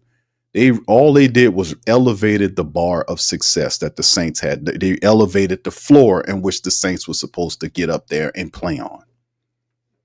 They were supposed to do that. Now, whose fault is that? That's one person. That's easy to say. That's Mickey Loomis. That's all Mickey Loomis. Nobody else is making these personnel decisions. He's the VP and general manager. So if the team is not having success, he picked the wrong coach. He allowed the coach to pick the wrong players. He's not making them accountable. He just hires these guys, and then when they fail, he gets out and he spends. He doesn't do any of. I told y'all that. I told y'all that guy. Remember, he said it in the presser, and I'm gonna find because I have it. I'm pretty sure you can't find it on their stuff, but I had it on the presser when I said when he had the interview that he's too emotional. He says, I don't do evaluations during the season because I'm too emotional when we lose, and I'm too emotional when we win. So I don't do evaluations during the season. And people there was no news stories on that. That should have been breaking news, stories all over the place. General manager Mickey Loomis says he doesn't do evaluations during the season. You don't stop doing evaluations, fam. That's the point. As a general manager, that is your main job, is to evaluate nonstop. You evaluate during the season, you evaluate after the season. If you do your work during the season, when the season ends, you know exactly who you need to fire, who you need to release, who you need to bring on to the team, where you need improvements at. If you're evaluating properly, you know what to do from pillar to post.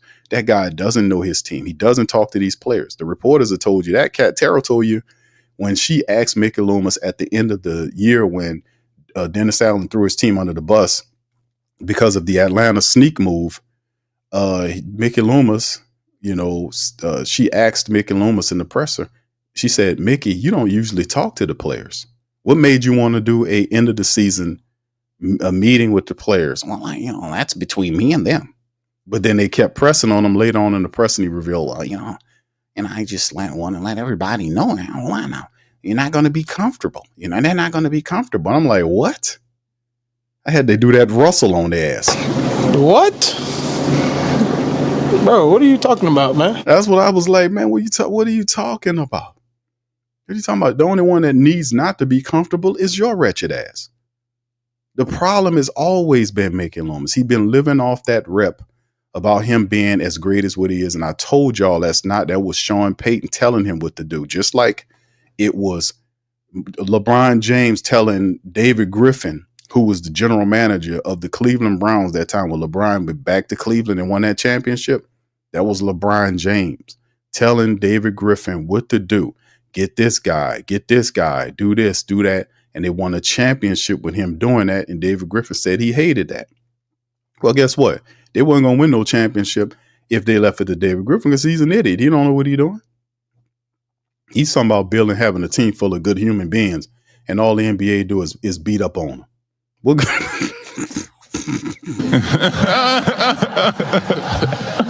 got a bunch of punks running around out here, man. You got pushovers and soggy people everywhere running around here. And the Draymonds and what's the man with the colorful braids in Miami used to play for the Heat? What's his name? Jimmy Butlers of the world. They just push on them and push them over. You gotta have tough people, man. You ain't gonna have no, you have a football team and a basketball team. It's physical. But you gotta be the mindset has to be that of toughness. You have to have a tough mindset when you're taking on these people because they're gonna test that nature. So a lead is the word is on them is all you have to do is get physical with them and you just fluster them all to hell. Because that's the good human being crap. Now get out of here with that, man. Get out of here with that nonsense, that foolishness, man. That's like a basketball court over there. Crazy, man. Simpletons. This stuff is not that hard. It's not. These people make it seem like they building a moon next to the moon up there. I mean, it's just unfathomable how stupid these people are, man. And then they don't get checked. Mickey Loomis said that. He said he doesn't do evaluations. I'm like, what are you the general manager for? He says he doesn't like to do the press conference. And then what are you sitting up here for? We don't want to see you anyway.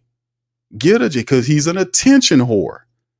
That's the only reason why he wants to keep the general manager job, because he's not doing anything different. What is he doing different? What is he doing different? Why would you pay Derek Carr? And I promise you he knew that Derek Carr was hurt and still paid him. I'm like, why would you do that? He gave, like, it's the same bullshit he did when Sean Payton left. And I document this for years, and I'll be telling people, listen, they don't get it. A lot of you do, but some of them don't get it, or maybe they don't be thinking about it. When they traded Sean Payton to Denver, the Saints gave an extra third round pick with Denver to get all Denver wanted was Sean Payton. You didn't have to send a pick with him. Why did he send that draft capital out there with Sean Payton? That's to help Sean Payton draft. He gave away a third round pick. We didn't even have to give away picks for that, but he did that to help Sean Payton. That's what are you doing here? What are you doing? Oh, hold on, Q. Sean's my friend. Hold on now, goddammit. Sean Payton's my friend. I wanted to help him draft and build a Denver team. And when they see us, they beat our, they kick our teeth in. But hey, that's just football. Friendship lasts forever. Yeah, Mickey Mouse. I guess it does. But the reality is, who checks them on this stuff? If it ain't the sports coma. That's all we do is check these buffoons with this foolishness. I guarantee y'all that man knew and still paid Carr that money. If he had a shoulder, as the question should be, where are they at right now with the press conference to explain this? Where any Saint executive to stand up here and talk about, where did this happen? Because the smart media people are asking the question online right now. They say, well, hey, hold on. When did Derek Carr get hurt? And how long has this been going on? Because they saying the Saints been new. How long is been? What we talking about here? What's the timeline here? You don't pay that man that money and he was hurt. When did this happen?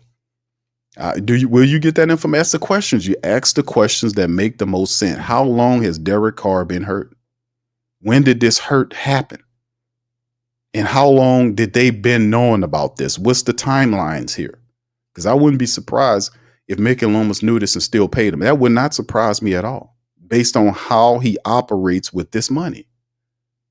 It's just he been sitting up for years, and when people challenges him, he gets upset. And you hitting him with the truth. Any person with good sense would say, hey, you know what? That man sit up there, he made good sense.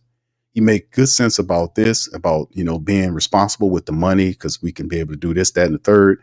He made good sense about the injuries. Maybe we are talking about injuries too much. Let's just go, let's go do a thorough evaluation on our medical staff and find out if we can find better doctors, that we can add better technology to improve the overall health of our professional athletes. Perhaps we need to add in some dietary regimen. Maybe we need to focus on that. We need more bone and muscle specialists, the top of their field. We have tens of millions to billions of dollars. Why not invest that money into our health staff if we truly believe that health is the reason why our teams aren't getting to the next level? Because we can't allow that to happen. We can control how healthy these players are based on what we do from a health standpoint, because they are in our possession. That's what smart people would say. Am I right or wrong? Because a smart man ain't gonna, or a person period ain't gonna sit up here and blame injuries all the time and then not do nothing about it and hire one doctor. We hired the doctor over there. Hell, what are you talking about? We hired that doctor right there. How many players on your team, Mickey? Oh, I know. God damn it. I don't know. 100 or so. You got one doctor going to take care of all of them? No, you got to have a team of people that are highly ranked and the best in their field. You can afford them. If you go to them and pay them, they will come and they will improve your team. They will tell you what kind of technology you need to use to improve the overall unit. You could become the tops in the league at it and you'll see a immediate improvement. You will see it, but they aren't serious. Rich says, Q, we all knew Carr exit stage left. We had he crashed out and got hurt last year. He and Allen stole money from the Saints, and we all seen the hustle. Thank you, brother. Thank you very much. Picking me up, bringing me back to this one. What's intriguing and interesting, to be honest with you, bro, is you're absolutely right, Rich. Only one thing I would say, bro, is that they didn't steal the money. The vault was left open and they just went and picked up the bag, marked their name on it. They didn't steal anything. They didn't rob the Saints. The Saints gave the money to them and they continue to do it. It makes no sense. You got a stupid general manager VP guy up there doing this. You think Gale or Lauscha are going to say, hold on, Mickey, you can't do this. This is crazy. What are you doing here? When you're unchecked, you do any stupid ass thing. And that's what the politicians do, don't they? They vote themselves raises. They do all this old weirdness. And people are like, well, how did they do that? Because you let them do it. You were supposed to check these people. If you don't like how they operate, and this politician here is advising this oil company, he's supposed to be regulating these people. Like case in point, they just had a lawsuit that happened down here over one of these oil companies with pipelines in the swampy areas, the marshlands. They're responsible for why the marshlands are dying. But they'll tell you the spill and the nonsense, the propaganda will tell you we're losing a football field worth of. Y'all heard it all before, Sunshine Anderson. Y'all heard it all before. You're losing a football field of 100 football fields, they say, of wetland every day or whatever it is. Every day we lose 100 football fields worth of wetland to global warming. Oh, it's global warming. So it ain't the oil companies got pipelines ran from the plants through the wetlands down out to the derricks out in the Gulf of America now. So it's not them. And them pipes out there leaking and they just don't pull them up and fix them. They just run new ones. And those old ones leaking that chemical out there. That's not the reason why they're wasteless. See, they tell you anything, man. But the reason why I'm saying that is if you don't have oversight on these people, this is what you get. The Saints don't have any oversight at all, man. They really don't. They don't check none of these guys. And that's the problem. That's why we got to sit up here and do it. And then people get mad at me because I'm checking these people, man. Well, do your damn job. Somebody got to do it. Hell, the media do what they can do. They can't sizzle them and fry them like I can. You know, they have no impact on me whatsoever. They can deny the media people credentials. They know that. They know that. If you say something that slick Mickey dude don't like, boy, you're gonna find it a difficult way to get in that building. Y'all know that. That's how they control them. We talking real game here. Ain't no more fun in games and dancing behind clouds and all that shit. It's time for reality, people. That's how they do it. All right. Shout out to y'all, man. Let me see if any more questions in here, man, before I I'm getting hot up in here, man. Tyrell, what's up, bro? Says I'm oversigning. He says I'm oversigning vet QBs. It worked with Breeze. It hasn't worked since he retired. Time to get younger. Damn near the whole league is going in that. I know in the Saints are the last to go. You got a dinosaur running the team, bro. He doesn't pivot well. He doesn't change well. He believes his flawed philosophy is what it takes for success. And he should have been replaced. They should have been taking the general manager job away from the man. Mont says Saints probably have already decided to make Spencer the bridge quarterback and draft our franchise quarterback. How could Spencer be a bridge when he was just a rookie last year? I don't think he's a bridge. I think that you can have two young quarterbacks there. You can have Spencer behind whoever you're going to draft to be there because perhaps maybe the guy gets hurt. It's always a good idea to have two quarterbacks there, and then you have a veteran with those guys.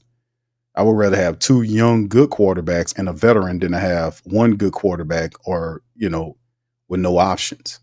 That's just how I see it. But I get what you're saying, bro. I don't think he could be a bridge. He's new himself. A bridge would be somebody like a Derek Carr or these old ass quarterbacks that got a year or two left. Because that's a long ass bridge. Because he's trying to get on the field himself, H-Sean says, to be honest, I'm good with Rattler. Okay. He has the arm talent. Kellen Moore would be great for help him. Thank you, H-Town. Shout out to you, brother. Good to see you. King Chosen One says these dudes never played football ever in their life. Indeed, bro. Indeed. It's a way you got. It's an understanding here, man. Like the law is the whole thing that makes it. And I talk about this all the time with the Mickey Loomis non-evaluation thing. That's what do you have that job for if you're not evaluating the team? We evaluate the team more than they do, fam. What does it help for you to evaluate the Saints during the off season, but not do it during the end season? What does it help? It doesn't help. You need to be in a constant state of evaluation. If they were doing that, then they would have found out last year that Aliudo should have been put in the street because he was garbage.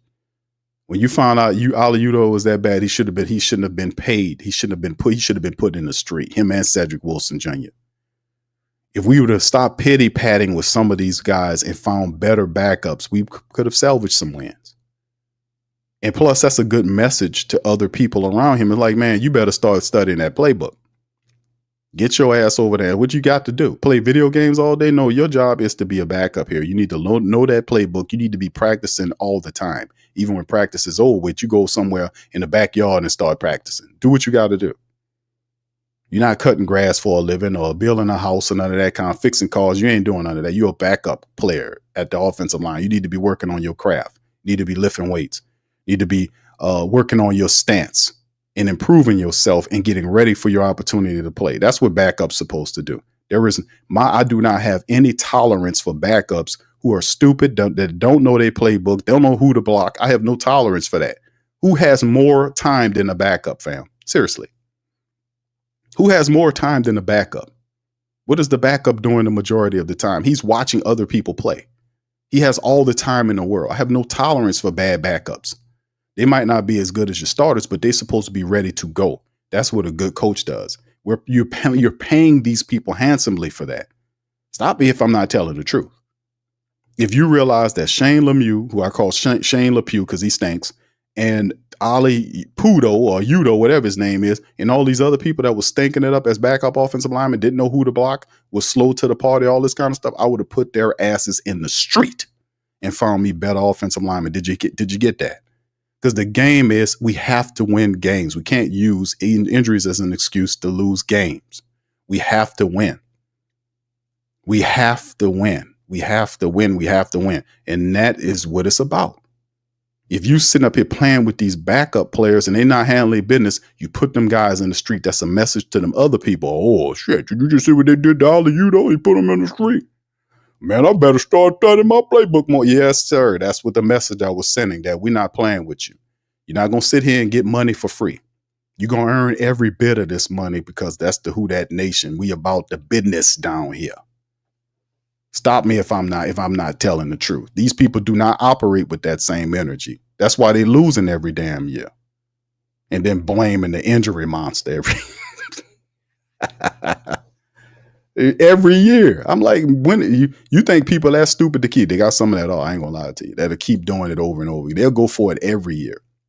Dana said if Shedeur is gone before the Saints pick, I would take the best player available, then get Dart or just ride it out with Rattler. Thank you, Dana. Appreciate you, Queen. Mad Drummer says, I'll roll Rattler, get a veteran, Teddy B or somebody like that, and get the season going if we miss on Shedeur or Dart. Thank you. Appreciate you, bro. Jack says Steve Smith kind of called T-Mac soft and ranked Golden high. I heard that, bro. I heard that. I did. H-Time also adds, y'all acting like Rattler's trash. The dude is a rookie. Yeah, no, Rattler, I don't know what you saying in the chat, bro. I don't think Rattler's trash at all. I think Rattler's a good quarterback. I just think, I like his skill set. He's getting better. All right. Let me get on down here. I'm way up here. Good Lord. Y'all just chatting away up in here, and I'm way, way up here. Let me get on down here a little bit here, baby. All right, hold on. I got to get some of y'all. It's a bunch of stuff here. I'm missing some of y'all questions, fam. Hold on. Justin says, Gail needs to wake up and fire Loomis or sell the team. That's a lot of people doing that, Justin. That's saying that. And listen, fam, I'm getting to that point too. Because really, I like Gail Benson, but when that stuff happened with the Catholic Church stuff, that really just tore all of the veil off of her and exposed her to an unfavorable light and made her look like something that I just didn't like at all. Because even if you found out that was going on with the team and you did not know, in which I think she did, just to let you know, She was definitely intimately tied into it because you could see some of the emails had showed that. She should have automatically fired Greg Bensel. There was no firings that came about as a result. Somebody should have been fired. Greg Bensel, who's the communication director, should have been fired. He should have been fired, but they did not do nothing, which means they're complicit with it. That wasn't very, and my whole point is like, man, listen, I just think you need to just go ahead on and sell these teams because you're not learning fast enough. You're not learning fast enough if the only time you get involved is if something horrible happens or if there's such a fever pitch as the people getting upset to the point where you got to come down and demand Mickey Loomis to fire the head coach. He's so stupid. He's sitting up there protecting the man. Oh, hold on, Gail. Hold on. Oh, Gail, no, Gail, please. Mickey, they're upset. They want that guy fired. Hold on, Gail. Hold on. Drink a little of my gourmet orange juice and calm down. Hold on. And now you see, Mickey, they want him gone. Hold on now, Gail. God damn it. Hold on. Dennis Allen's good coach. Bill Belichick, 8-7. No. Crazy. Quavadia says, what I want to know is how you hurt your shoulder and need surgery, but you in Venice on vacation on Wednesday. This damn dude trying all he can to get from New Orleans. See, it doesn't make any sense at all. He has nothing on that shoulder, and all of this is radically crazy. When did he hurt that shoulder? How long did the Saints know about this? Did they know about it when they cut him the check? Because if he was been hurt from the season's end, then they had an opt out on his agreement where they could have got from up under him because he had to pass a physical to get the money. You see what I'm saying? That was the opt out. How long did you notice? That's the question. I guarantee you, guess what? They're going to run it high from you on that. They ain't going to answer that question. They're not about giving you the answers. They don't even much want to tell you what these coaches being paid and what's the length of the contract. You still to this day don't know how many years it was on Dennis Allen's agreement or what he was getting paid. There are estimations. They didn't even release that data. They're not releasing information on how much these guys are getting paid. All right, shout out to Dr. Gray. Says Spencer needs he gonna compete, whoever it is. Spencer Rattler is gonna compete with whoever the quarterback is. He has an up on whoever the quarterback is gonna be because Spencer has that 1 year of experience. So you would expect Spencer, and listen, he's gonna compete. So for my Spencer people out there, just be cool with that because Spencer Rattler is gonna compete. And if Spencer steps up and he outperforms, and I think that he'll have a step up, then there's no denying you can't deny his talent. So if he's ready in year 2 to step ahead of whoever the rookie is, Spencer's going to take it if it's not a vet. And I don't think it should be a vet. All right, so we'll see. Thank you, Dr. Gray. Big Sean, what's up, bro? Says Carr won't play another snap for the Saints. Book it. All right, bro. I'm with you. I'm for it, man. I'm sick of Derek Carr. I ain't going to lie to you, fam. I ain't mad at Derek Carr, and I understand if he doesn't want to play, but I was asking the question previously. It's like, why would they do that to Derek Carr? Like before we knew he was hurt again. He's been hurt every year since he's been down here. It is a bad contract. The Saints fired Dennis Allen last year thanks to the mighty Who Dat Nation. Not because anybody else. It was the mighty Who Dat Nation's pressure on Gil to get that fool out of here. So at the end of the day, when the coach is fired, the high-priced guy he brought in here should have left with him. We had an opportunity to get from up under this contract, and Mickey Loomis refused to do it because he's an idiot. He's a moron. He's a chump. I'll be telling y'all that. Mickey Loomis he's getting these comeuppance that was Sean Payton telling him who players we need to get. And Mickey Loomis' gift was to go out and finagle the contracts, the funny paperwork, to be able to then get the players, even though the Saints couldn't afford them. That was his gift. But in terms of who told him to do it, it was Sean Payton. And I compared it to what LeBron James did with David Griffin, who's the current VP of the Pelicans, when he was the general manager of Cleveland. He got a championship on that and then sit up here talking about like he created the championship. No, you got that because that man told you what to do. It's different if you had the imagination yourself. You had the imagination. If you were as smart as what you were with Sean Payton and you was really as good as what we perceived you to be, then you would not have made the mistakes you made with Dennis Allen. You would have not set Dennis Allen out there all to himself and not brung him in with accountability. But when people such as myself was telling you, go check that possum, you sitting up here running excuses and interference for him. You're not as good as you think. And I told people that guy's not as good as you think he is. And you're seeing it, aren't you? All that was Sean Payton. He made all of them look better than what they were. They ain't shit without Sean Payton, as you can see. Dennis Allen wasn't nothing. Pete Carmichael wasn't nothing. Mickey Loomis wasn't nothing. Y'all seeing it in front of you, aren't you? It took you 3 years, but I was telling you, this guy he's not who you think he is. He's not. And you're seeing it now, aren't you? I was like, man, this dude is not who y'all think he is. Hold on, Q, he did that. I'm like, that guy didn't do that. You're giving him credit, undue credit. A lot of that was Sean Payton. How do you know what's your facts and what's your stuff? Look at what Sean Payton doing in Denver and what the Saints doing here. Sean Payton's winning in Denver. Look what the Saints doing. They can't get out of their own way. Isn't that enough proof? If that's receipts right there, I don't know what to tell you. I've been telling you, this guy is not it. He's not as good as what you think he is. He's only a side chick for somebody else. That's what it is. Side chick Mickey. And Mickey ain't the woman. He the side chick. That's what this is. And I, you know what? I'm going to have to apologize to all side chicks everywhere, putting Mickey Loomis in that group. So I apologize to you. My goodness, fam. All right. We fired up on this Saturday, man.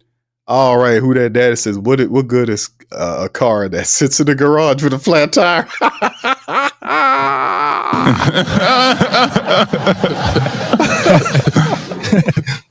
Talk, boy. Yeah. Oh my goodness. Y'all are something else. Y'all something else, man. All right. Side chick Mickey. All right. Total Glock boy says Rattler has already proven he's on a higher level than Haener. Oh yeah, I agree with you on that, bro. He said we need to add the offense at any other position besides QB and give him a chance. Yeah, bro.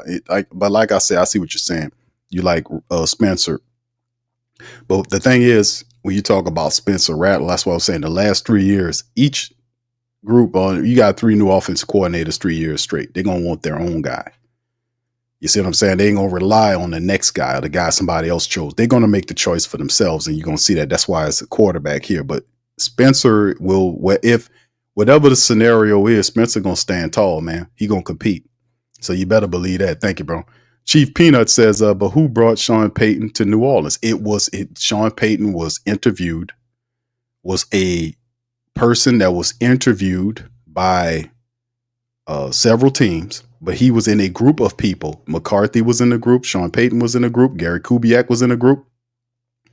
Those guys were brought to New Orleans. See, add the whole story, Chief Peanut. Add the whole story, because he tries to take credit for Sean Payton. It was a group of people that were brought in. And it was up to Tom Benson. The decision was made by Tom Benson, who was alive at the time. It wasn't Mickey Loomis who made the decision on who the head coach was going to be, because Tom Benson was the top decision maker. Mickey Loomis did not act the same way he's acting now when Tom Benson was alive. Neither did Sean Payton. Tom Benson was the alpha dog. He ran that organization.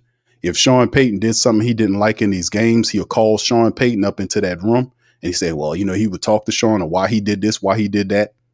Sean Payton used to talk about that all the time, that Tom Benson knew what he was doing. He knew football, and he knew to ask him, hey, was you Sean? Why did you run the ball here and not? He would ask him that and challenge him. He held accountability in that building, and Mickey Loomis, and then they walked on eggshells around there when Tom Benson was there. They wasn't all big head and talking boastful like this and acting like this when Tom Benson was around, because Tom Benson was a guy that believed in customer service. He did not want you talking to people like that. That's how he built his empire with those car dealerships, because he was high as hell. But at the same time, he gave you good customer service. That's what he believed in. But at the end of the day, it was a collection of people, McCarthy, Kubiak, and Sean Payton. It was withered down, and it was withered down because the fact that he brought those guys to Tom Benson, and it came down to 2 people. It was between Sean and Gary Kubiak, and Tom Benson wanted Gary Kubiak. He wanted him. And the only reason he didn't get Kubiak is because Kubiak got a contract from the Texans. He got a contract from the Texans. And Kubiak wanted Tom Benson to match that contract, and he would have been the Saints coach. Tom Benson said no. And then they agreed to a deal with Sean Payton. That's how Sean Payton became the coach of the team. Look it up. It was between those two because McCarthy fell off. He ended up getting the Green Bay job because McCarthy, remember, he was the offensive coordinator under Jim Haslett from the previous regime. He ended up taking the Green Bay job for like 16 years. He was up there, won a championship, had a bunch of wins. And Kubiak, like I said, was between the Texans and the Saints. Texans offered him a contract. They wanted him there. He wanted the Tom Benson to match it. Tom Benson told him no because Tom Benson was cheap. He did the same shit to Joe Dumas for the Pelicans when he created the vice president position for the Pelicans. Joe Dumas said, yeah, I'm interested in that. And then he told him the money. He says, you know what? Nope. And then gave it to Dale Demps, who was the current general manager. So he's the VP and GM now. That's how it went. That's the problem we had with Tom Benson. He didn't want to cut the checks at times until the pressure was on him to do so. That's how you keep the Saints in line. That's been an old trend. That's when the bags came out. And when the bags come out, there was an indication that after the bags, we wasn't showing up. And that's what happened. When the bags came out and they didn't listen, we stopped showing up to the games. They got their mind right. That's an old trend. We just there again. It's everything flows in seasons. We're there again. So anyway, he did have the collection. He interviewed these guys and brought them to Tom Benson. And Tom Benson says, we're going to make Sean Payton. It's the same thing. Everything else is them romanticizing it. Like Sean Payton knew that New Orleans was going to be. It was the same stuff with Drew Brees. Drew Brees wasn't coming to New Orleans. He only came to New Orleans after Miami turned him down and went with Dante Culpepper. Then he went to New Orleans. So all this other stuff about this, Drew Brees knew that New Orleans was going. That's all romanticized, revisionist history stuff. The real reality, those men were trying to go elsewhere, or they got chose over, and then by the fact of the matter, money got in the way, and they were then behind this, that, and the third. But that's where that decision came from Tom Benson, who was alive at the time. Now, Mickey Loomis, like I said, I give Mickey Loomis credit in the fact that he did what a gopher would do. Sean Payton would say, hey, Mickey, I want this guy. So, hold on now. Let me go ahead. Hold on. And he would go up there and do what he needed to do to finagle the guy. Yeah, he was an excellent gopher. He was a golden gopher. He's a golden gopher. But at the end of the day, he's not as good as you think he is. And you have the receipts. I told you. Is that if you look at what he's done with the Saints, his decision-making over the last several years with the Saints, and look what Sean Payton doing in Denver. Sean Payton went up there. Denver was losing. It was a trash team. And look what he's done with Denver in a couple of years? Had them when they're in the playoffs this past season? How'd that work? How'd that work? Where is his evaluation of talent? How do you not see Dennis Allen was over his head? We all seen it. How he didn't see it. Ask yourself that, Who Dat Nation. How did he not see that? Because he's not as smart as you think he is. I mean, come on. It's not hard to see these guys ain't that good. All right. It's just what it is, man. You know, like I said, I know this is what I do. The great Saint think tank. I know my squad, man. I know the history of my team. I don't listen to these revisionist history people. They always like to romanticize everything. No, man, we're not going to do that. Rich says Rita Benson was the muscle and had to act. Rita Benson, them despised Gail Benson. They really didn't. If you look at the court documents, they were mad and upset. It was a nasty thing because Rita Benson was the one that was tasked. She was going to be the runner of this team, and she knew this team. Gail did not. And there was always a division between the Benson girls and Gail Benson. Look how it ended. Them getting frozen out and her getting everything. Then they got settled with eventually, but that was after they got threatened with a lawsuit that would have opened the books that they got sealed. By the way, if you don't know, this is what I'm talking about. It's more than just football on the field. I talk the truth. I'm talking everything around it. The money, because before you see football on the field, you got to see these contracts. if the deal ain't right, you're not getting to the field. And they had contracts with the state that was sealed where you can't see the money arrangements between the Saints and the state. So what the Bensons, what the girls was doing was they was forcing them through litigation to break the seal so they can see how much money that was being, the deals that were being made between the state and the Saints so they can get their fair due. You know what happened? Tom Benson stopped it and settled with them and paid them everything they wanted so you don't break the seal on the contract, baby. What's in them papers? Which you don't have to see it. We already know they don't pay any rent on none of those buildings. They get all the concessions. They get all this other revenue. They got a honeypot here. They got a honeypot here, and they too stupid to keep it straight. Just win, baby. Just or just do your very best. They so bloated and overconfident. It's ridiculous. Thank you, man. I appreciate you for that. I'm trying to say thank you very much. Picking me up, bringing me back to this world. We talk this, the Sports Coma real deal Holyfield, man. We don't cut no costs with these people. If they don't act right, we check them. That's what you're supposed to do. That's what anybody that loves somebody would do. If you see them out there acting crazy, you're going to check them. You ain't going to let them wild out. You're going to check them. You ain't going to yes man them. And regardless of what you do, you got it. They're just jealous. No, we ain't doing all that. We not doing. We're going to check your ass, man. That's what we supposed to do if you care. Japanese Hercules said, I want Shedeur at 9 now. If we miss out on him, did Tyler Warren? So funny, the last few weeks, I wanted Genty or McMillan. What a wild draft this is going to be. Yes, indeed. Thank you, bro. Appreciate you. Who that daddy says, yep, we used to go to the top of the ramp on Poitras at the Dome and get free tickets where people would leave their tickets for people to come and get. It was real deal. The bags came out first, and when you didn't listen, then we didn't show up. And it was so cold that people would go to the Dome and barbecue and do all that stuff around the Dome and have the televisions and the radios and all that right there. They wouldn't even go up in there. Wouldn't even go up in there. You disrespect us, we make you pay in the pocket. That's how we got Dennis Allen out of here. It wasn't them. This is the truth. King Eternal says, Q, keep it too real. Said my boy didn't want to come. He didn't want to come down here, bro. He didn't. He was trying to go to Miami. And could you fault him at the time? The city was partially underwater. They still was dealing with issues from the Katrina. Remember, this happened after Hurricane Katrina. So the Saints was in flux. So no, he didn't want to come down here. He didn't.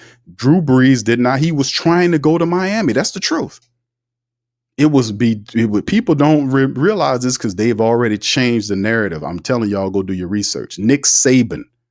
In the 2 year, Nick Saban was the head coach and he was the top executive over there with the Dolphins. He left LSU to take the job with the Miami Dolphins. He was the VPGM, whatever it was, and the head coach. He had powers to bring his own people. And when he got there, he had 2 quarterbacks that he was looking at in free agency. It was Dante Culpepper and Drew Brees. He chose Culpepper, and whoever they didn't choose, you was going to end up with. That's the truth. And he even said it in an interview with Ryan Clark and the other dudes that he regretted that decision.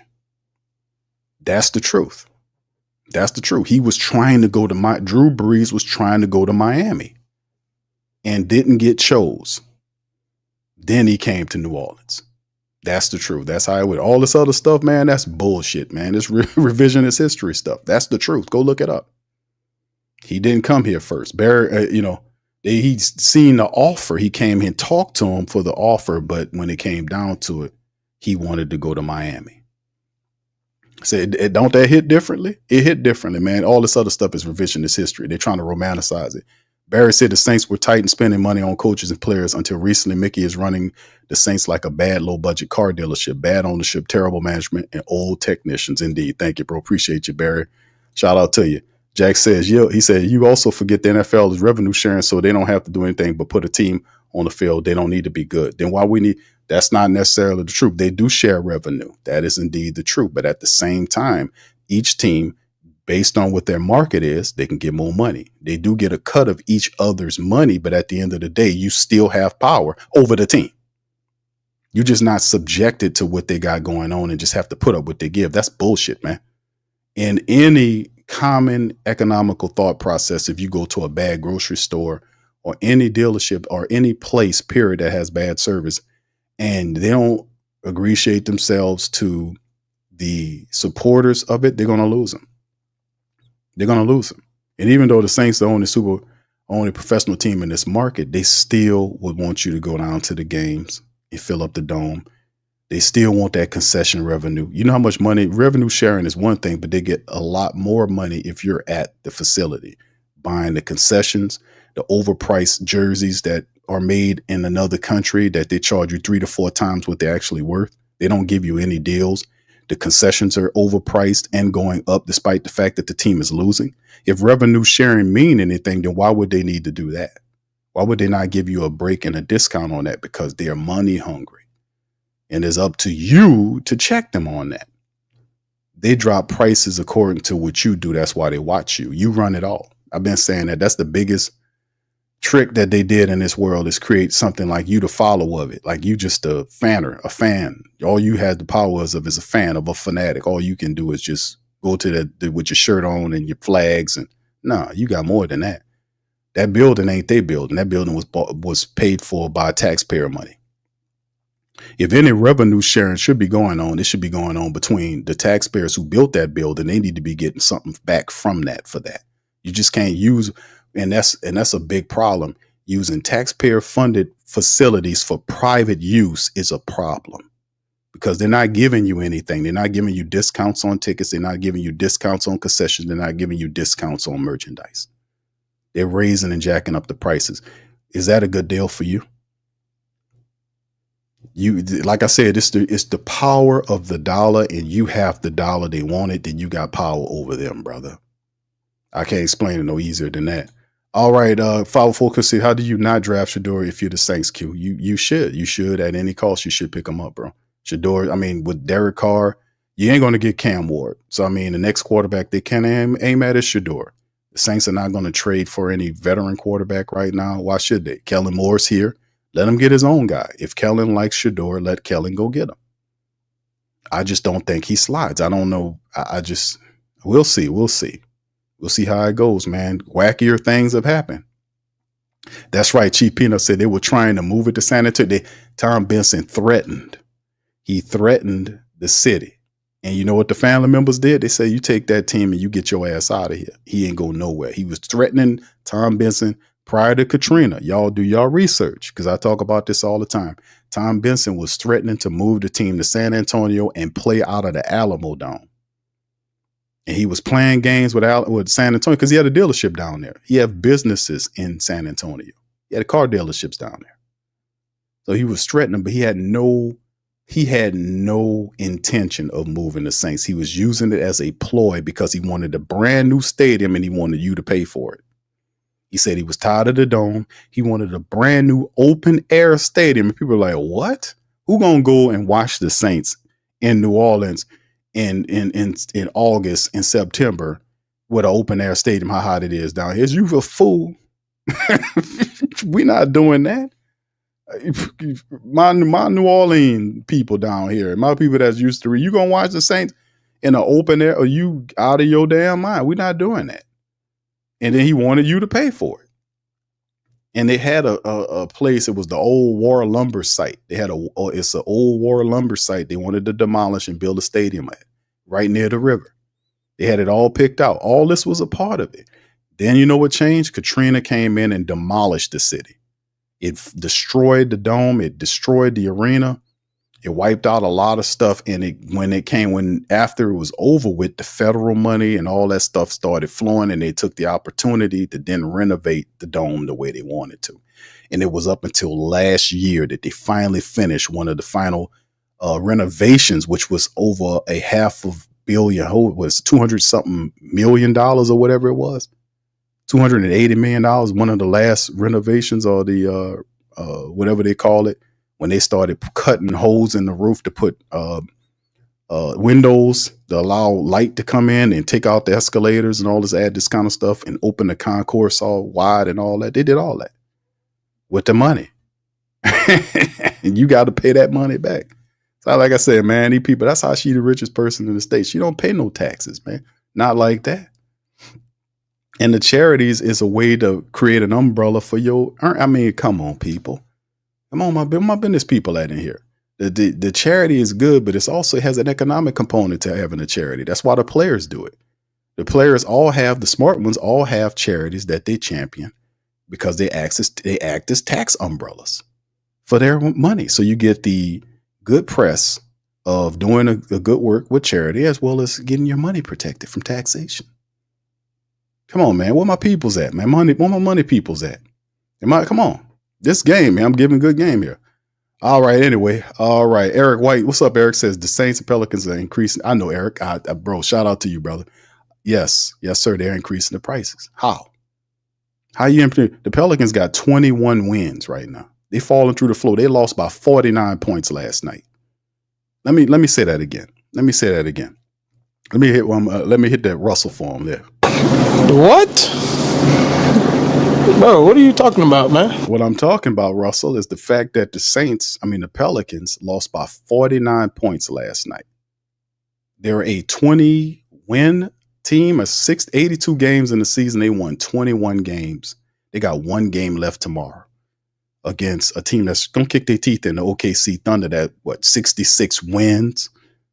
It's going to be an evisceration. But at the end of the day, they got the nerve to raise ticket prices. Is that a respect to you?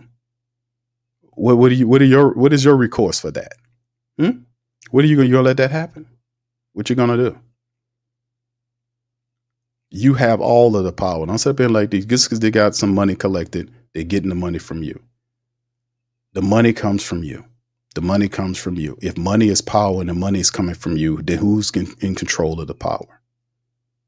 This is economic education course where teaching people the power starts. You've always had the power, but it's a concentrated effort to keep you disconnected. So you don't realize how powerful you are. You control it all. It all flows from you. You are the source of everything they got going on. Meaning if you're the source from an economic standpoint and a spiritual one, because it is your energy that flows the team. It is your money that funds the team. So if that is indeed the case, then you control it all. That's why they tell you that is your New Orleans Saints without giving you any breaks. But you have to demand what belongs to you. They're not going to volunteer it to you. This is game. But at the end of the day, it is what it is, right? Until we get better. Yeah. But that's the whole thing, man. It's just what it is, man. We gotta pull it up there. Yeah, who that daddy says called a nonprofit organization. Indeed. That's right. That's what they do. Yeah. All right. 506 says 49Q. I stopped watching 20. Yes, it's 20. The Pelicans have lost. They got blown out by 49 points last night. I called it what was the title on Pelican post game report was the Pelicans were, incinerated. They were incinerated by the Heat. Yes. By 49 points last night. You were like, what? And they got the nerve to ask for more. For what? What you doing? Both these teams stink. They rotten. They bad. They have bad leadership over both the teams. They got a dummy coach over the Pelicans. Stupid VP over the Pelicans. Dumb VP over the Saints. And they got the nerve to ask for more money. Boy, they must think we some world-class suckers over here. LM says Kellen Moore did not attend Sanders Pro Day. Is that a sign Moore is not sold on Sanders? Not at all, bro. Not at all. He had representation there, didn't he? He had Saints there. It was a couple of other staff Saints that weren't there. Kellen wasn't more. Probably couldn't make it because he had a previous engagement. Might have been something with his family. Hell, who knows? But at the end of the day, the Saints did have representation at Sanders Pro Day, which means still and all. If my guys are there, I'm there. You get what I'm saying? Now I can see what people believe. Well, he was at this other guys, but sometimes there's conflict issues, But if my guys are there, I will know what they know. Yeah, Chief says, no available superstars. They're all injured. No, actually, they shut down C.J. McCollum and Zion Williamson. They had a back bruise, and many people think that those guys could have played. Yeah, they're tanking. So anybody that can help them win games, they don't want no part of it. But to lose by 49, I can understand you have an incentive to want to lose, but they lose by 49. That's something you want to still compete. But that's just unacceptable. You can't look at that any other way. All right, King Eternal says, did Kellen mean those good things he said about Mickey, or did he just want to be head coach? No, I think he genuinely likes Mickey Loomis. He doesn't know Mickey Loomis, fam. He doesn't know. You meet Mickey Loomis for the first time. Kellen Moore doesn't know Mickey Loomis. He met, well, until meeting him and interviewing with him. He doesn't know Mickey Loomis is into, like you do. You don't, you've been knowing Mickey Loomis for years. There's nothing Mickey Loomis can say that can trick you up, or you know him. You know what he's going to do. We do it all the time on the show. We talk about it because he's easy to read. But Kellen Moore doesn't know Mickey Loomis like you know him, or Derek Carr like you know. He don't know these guys. He don't know what this team was like last year. He don't know.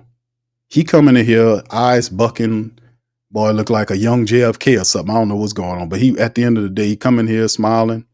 He just happy to be a head coach, man. He just happy to be a head coach. You can see it. He just happy to be a head coach, be in this position that only, 30-something other guys got the opportunity to be. He just happy to be here. You could tell. He got nothing but good things to say about everybody because he don't know him enough to say anything else. But you do, don't you? You know about this team, shit. All right, AT4 says, why did Kamara go to Colorado? He said that's his guy. He said it on the interview with him. He's there to support his guy.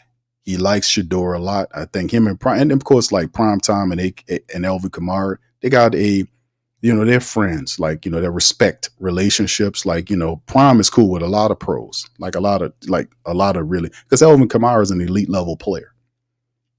He ain't just Joe Schmo running back attendant. Alvin Kamara, in by all, commentary is a star. Some would consider him, I don't know if you say he's superstar, but he definitely a star. He's an elite player in this here NFL, and Prime Time has relationships with a lot of these elite players. He respects a lot of these guys. I remember what Prime was doing before he was a coach. He was on NFL Network, and he would do his commentary. He's in certain circles with these guys, and Prime is cool with a lot of these people, especially these elite players. And he might have been cool, and Elvin might have known him for a while. Elvin been in the league for what 9 years? Well, how long has Elvin been? 9 years or so, something like that, 8, 9 years. And he knows Prime. Prime is cool with him, and he's there. He was there supporting Shedeur. But, at the end of the day, it wouldn't be a bad bet, man. It's within the Saints' position. Yeah, that's right. Yeah, that's right, Chief Peanut. He says Mike Malone, next head coach. Well, you got to get Willie Green out the door first, my brother. Good luck with that. He says, I'm not showing up to do nothing. You don't want to show your hands. Remember what happened when New Orleans Saints were trying to get Mahomes, Kansas City jumped ahead of him. I know I said that, Chief Peanut. You're a history man, bro. I said that. Like, having all your business out on Front Street is not really good because the rest of the teams know your hands. What if somebody else values? Because I think this is a campaign to drive his value down so somebody can get at him because they don't want to trade up to get him. And there's some saboteuring going on. That's what I'm saying. The saboteur. It don't make any sense. That he hadn't done anything to diminish his role. That's why when me and DC had this little conversation. DC like, you Cam did this and all. I was like, DC, listen. Okay, that wouldn't work for Cam and him flip-flopping. That would not describe him sliding like he's doing. I played the CBS reporter just to show y'all. He said around the talk, now he's outside the top 10. Now he ain't a top 15 guy. Some people think he ain't even the first round guy. I was like, what? What is explained? That's saboteuring going on to drop his value so somebody can get at him who don't want to use the capital to go up and get him. We see this every year, don't we? We see players, they throw mud on players. There's nothing that he's clean as a whistle. There's no reason to justify why they perceived him sliding as bad. Nothing has changed. That's the point.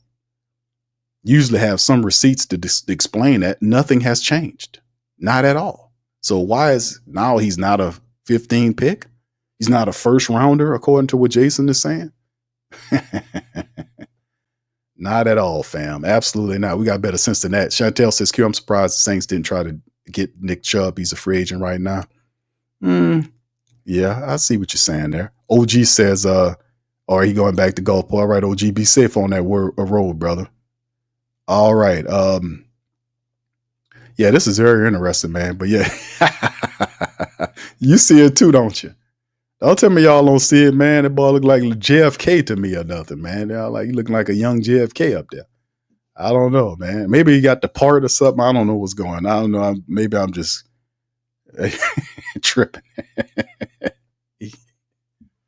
JFK before the bullets flying. Backwoods said team's not worried about nothing unless it's medical or something devastating to sabotage the team. Yeah, I don't, man. Yeah, he said right. Yeah, I got you. Yeah, but that's the whole point. The point is, y'all seen when players slide by their own volition, they do something that's tied to drug. You know, a guy might have something that bad happen. He might get into it with his girlfriend, or he might be, you know, under the influence while he's driving, or he might have been doing something like what you seen Laramie Tunzel do, that drop his stock, his stack right there, or it might be something on that level. You know, even he didn't do like what Ted McMillan did when he said, "I don't really like football." You know, I don't know why he would do that. You know, I just really don't understand what was the thought process in him doing that and just casually going about it. And the guy tell you, I don't understand. You don't, bro. Why would you cost yourself money? I don't know why he would do that. But none of that was Shedeur. He's clean as a whistle. So that leads me to think, and I've seen this before, where they're just trying to throw a little mud on them to slide them down. So somebody who don't want to spend that capital to go up and get them, it's easier just to sling a little mud as opposed to spend all those draft picks you need to go up and get them. So with that, maybe he'll slide down to where they feel comfortable and snatch on to him. Because yeah, it's crazy. All right, KB says, yo, Q, Shedeur's drop is a big up dart. He says is too big up dart. Oh, okay, the big up dart. Every year we see this with our black QBs, not trying to make a race thing, but it's definitely the elephant in the room. NFL is not big on black leadership. But how do you explain Cam Ward? Cam's black. How do you explain Cam Ward then? You know, I'll wait for that. How do you explain Cam Ward? Because Cam's black, Shedeur's black. Why they not throwing? They up in Cam. Is it a prime time thing? I would kind of lean more toward being a prime time thing, right? Like maybe because remember when he was in college, there was some weird stuff going on where people was colluding against Prime when he was really hot and taking on the face of college. A lot of people really didn't respect that, so they colluded to kind of work against Prime. Now that was actually a thing that was real. Maybe it's an axe against Prime's son. I don't know, you know, or I don't know if it's that vicious. I just think it's teams that want Shedeur, but they don't want to trade the capital to go and get him, as opposed to just spread a little dirt, because they do it every year for the guy to slide down where they was comfortable getting at him from. So I don't know. Y'all would have to explain that to me. Make sense of that. I don't know. Because like I said, it would be interesting if everybody else wasn't, you know, black, but Cam is black. So I don't know. I don't know. We'll see. I just think they're just trying to muddy him up so he'll slide a little bit. All right. Chief says these people know nothing about the Saints. You should be on the radio. Replace W. They don't want. Hey, bro. They don't want to hear from me, bro. They do not want to hear Big Q on the radio. Keeping it real. Let me tell you something. They don't want to hear that. All right. Yeah, because there's too many people that are like, oh, we don't want that truth told. We don't want to. Oh no. Hold on now. Hold on. You can't tell that. Hold on. All right, J-Rocks, I believe, is because it's a perception that Cam Ward is not as outspoken as Shedeur. Oh, okay. Sean says Caleb Williams and Jaden's top 2 picks. I don't know. All right, Chantel says Lamar Jackson, Jalen Hurt, Kyler Murray. So color don't matter. Yeah, I don't. That's what I'm saying. I don't think that applies. I hear what you're saying. I don't think it applies for this particular situation. I don't think it applies. All right. So anyway, but appreciate the comment nonetheless, bro. Thank you. All right. Who that daddy says opinions are like, you know what, Q's? Everyone has one. Let them talk and he will slide right to it. Hey, bro, I've said it. If they screw around and let that man slide, we're gonna kick your teeth in. Backwoods said team's not worried about nothing unless it's medical or something devastating to sabotage the team. I don't think it's medical. He's clean. He's all world clean. Backdoor Joe says it's a class thing more than race. They want Drew Brees saying, I don't disrespect the flag rather than Shedeur speaking his mind. Okay. AT4 says it's a Sanders thing. One knocked on him was that he was not a runner. If he was a runner, they would want to move his position. Okay. Yeah. Yeah. Okay. Thank you for that, AT4. Devon says Shedeur is getting picked up at 9. Saints picking up. He says Shedeur is getting picked up before. Okay. I got you. I'm sorry. Before 9. Jackson Dart will be. Oh, you think Saints will take him at that high? Okay. We will see, man. It's a lot of opinions, man. Like, yeah, like his opinions are like, you know what? Everybody got one, right? Right. Right. Who that daddy? I hear you, brother. All right. So anyway, fam, we're going to get ready to get out of here. I'd like to thank y'all for tuning in tonight, man. I mean, to this afternoon. Hope you guys had a fantastic start of your day. Hope I brought you some entertainment there. But listen, what happens with this Derek Carr situation we'll maintain. But as it stands, I want some more answers, man. I want some more answers on this. I really do. I want to know how long the Saints knew about this Derek Carr shoulder thing. When did they know? Because if they did know, they could have been gotten a backup quarterback early in the free agency process. How long have they known about this situation about Derek Carr? How long have they known about this? And if did they know before they gave him the money? That's another thing. We need to know this because I don't trust Mickey Loomis as far as I can throw him. And it's just foolish. This stuff is crazy. And this all just shows you that they should have cut the string on him when they had the chance. They should have cut the string on him when they had the chance. Now, you give him all that money for nothing. And if he has surgery, depending on if he has surgery, according to Ian Rappaport, he has shoulder surgery, he won't start the season with the Saints. And if he does play, if he plays, it won't be till late. And by that time, whoever your quarterback is, you won't need him in there. The guy will be in there playing anyway. So, yeah, it's very realistic that you probably won't see Derek Carr again unless something drastic happened in the season where you would need him to quarterback your team. But at the end of the day, I would not be upset if I don't ever see Derek Carr. This was a terrible contract decision by the Saints. When Dennis Allen left, they should have let him take his quarterback with him. They should have got that guy out of here.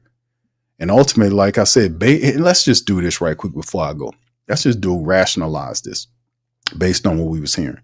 Because if Derek Carr was hurt, how could there be trade rumors for him going to teams like the Giants? How could he be traded and hurt at the same time? So wouldn't it indicate that he wasn't hurt at that time when he was going out for, the trade? When did he hurt himself and how did he hurt himself? That's the question we want to know. And the Saints is obviously, and it's been broke that the Saints knew he was hurt. How long when did he get hurt? How long did the Saints know he was hurt? And does it overlap the timeline with the contract? And giving them all this money, when did this happen? That's questions I got, man. Hopefully we'll get to the bottom of it. That's what I want to know. When did all this happen? When did the man get hurt? Seriously.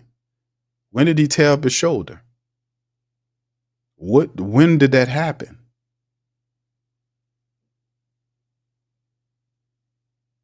And why wasn't not released? Why wasn't this not released when it happened? Because this is a story that they suppressed. And they could not keep, I guess they couldn't keep it out. So this been happened. When did this happen? When did it happen? Oh, it was season in peril. Now the season ain't in peril, man. Season ain't in peril. We know the Saints wasn't, like I said, it was when Derek Carr was running the team, man, veteran or not. Derek Carr he struggled finding the system, and you would have to run the football anyway. So it definitely pivots you toward something else, but you need to put some kind of finality and a cap on this situation. When did this happen, man? What day did this happen? Because I'm trying to I'm like, okay, he was trying to get traded to teams. So obviously, if he was getting traded, he was healthy enough to get traded, so he wasn't hurt then before the Saints restructured his deal. So I'm trying to figure out, how this type of thing. Because you can't trade him if he hurt. So like I said, we hopefully we're gonna get the answer sooner or later, fam. We got to get to the bottom of it sooner or later, man. It's crazy, man. Crazy talk. Crazy people. All right. Yeah. Yeah. Who that daddy says stinks to high heaven. Yeah. This is, I don't know what's going on here, man. All right. Dwayne said local journalists are in the Saints pocket. A real reporter would have reported this. They might have not have it, fam. This seemed like the way it happened. Like Ian Rappaport got this. He got it. It wasn't any of our favorite, I ain't no disrespect to Ian Rappaport, but usually when you got guys that are close to the team, they'll usually get the information first. But Ian Rappaport, according to what I got the information before anybody. And then the Saints insiders got it later. So this was an Ian Rappaport scoop, which means he had a connection inside of the building that gave him this. So it was obviously leaked to him. And then it came back that the Saints Ben knew about it. So how long it's been? You see what I'm saying? What's the time frame here? I don't know. First game 2, I forgot he was playing.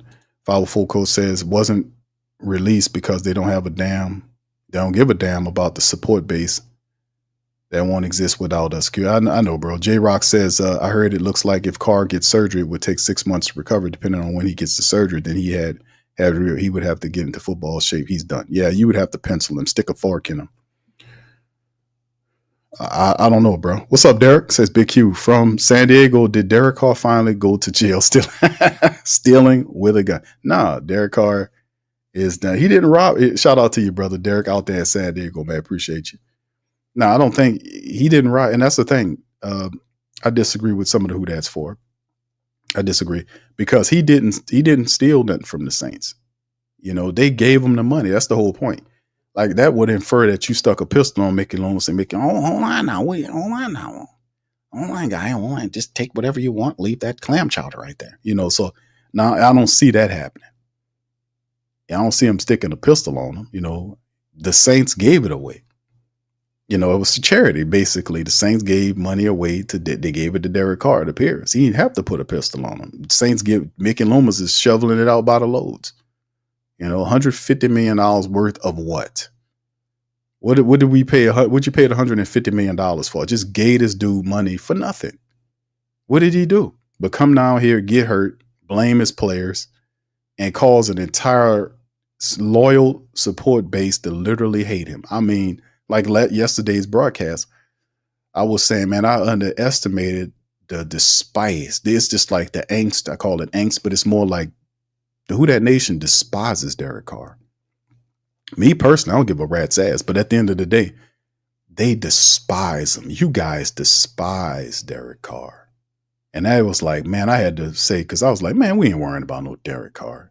Nobody. But no, that's not. No. I was underestimating that, man. The power of the dark side is real. Man, listen. The Who Dat Nation despises Derek Carr. And that's because of how he's been down here. Like he talks too much. He blames he do all this stuff off the field. But boy, when he on the field, you better have a metal plate all up and down your back because you're going to stick a knife in it one way or the other. Because he'll blame you on the field. He'll tell you it's your fault. Eric McCoy was trying to tear his head off. He looked at that offensive lineman they get to him. He'll be boy off the field. He won't go to church with you, invite you over to the house. But when he on the field, boy, he got a knife and it's two different people. It's Angel Carr off the field and Demon Carr on the field. You better wear a metal plate all up and down your back. All right. Yeah. I don't know what's going on here, fam. We're gonna have to wait and see what time it is. Isaac says, Q, that should be the foot of the right. All right. Who that? He says, Q, when the news broke, my phone was going off like we won a Super Bowl. They had, the Who Dat Nation despises Derek Carr. Fam, listen, I did not realize how much the Who Dat Nation just doesn't like the guy. Me personally, I just think it's a bad contract. I don't have an axe to grind against Derek Carr. I just think Derek Carr came down here and thought that he can do some of the stuff that he did with the Raiders.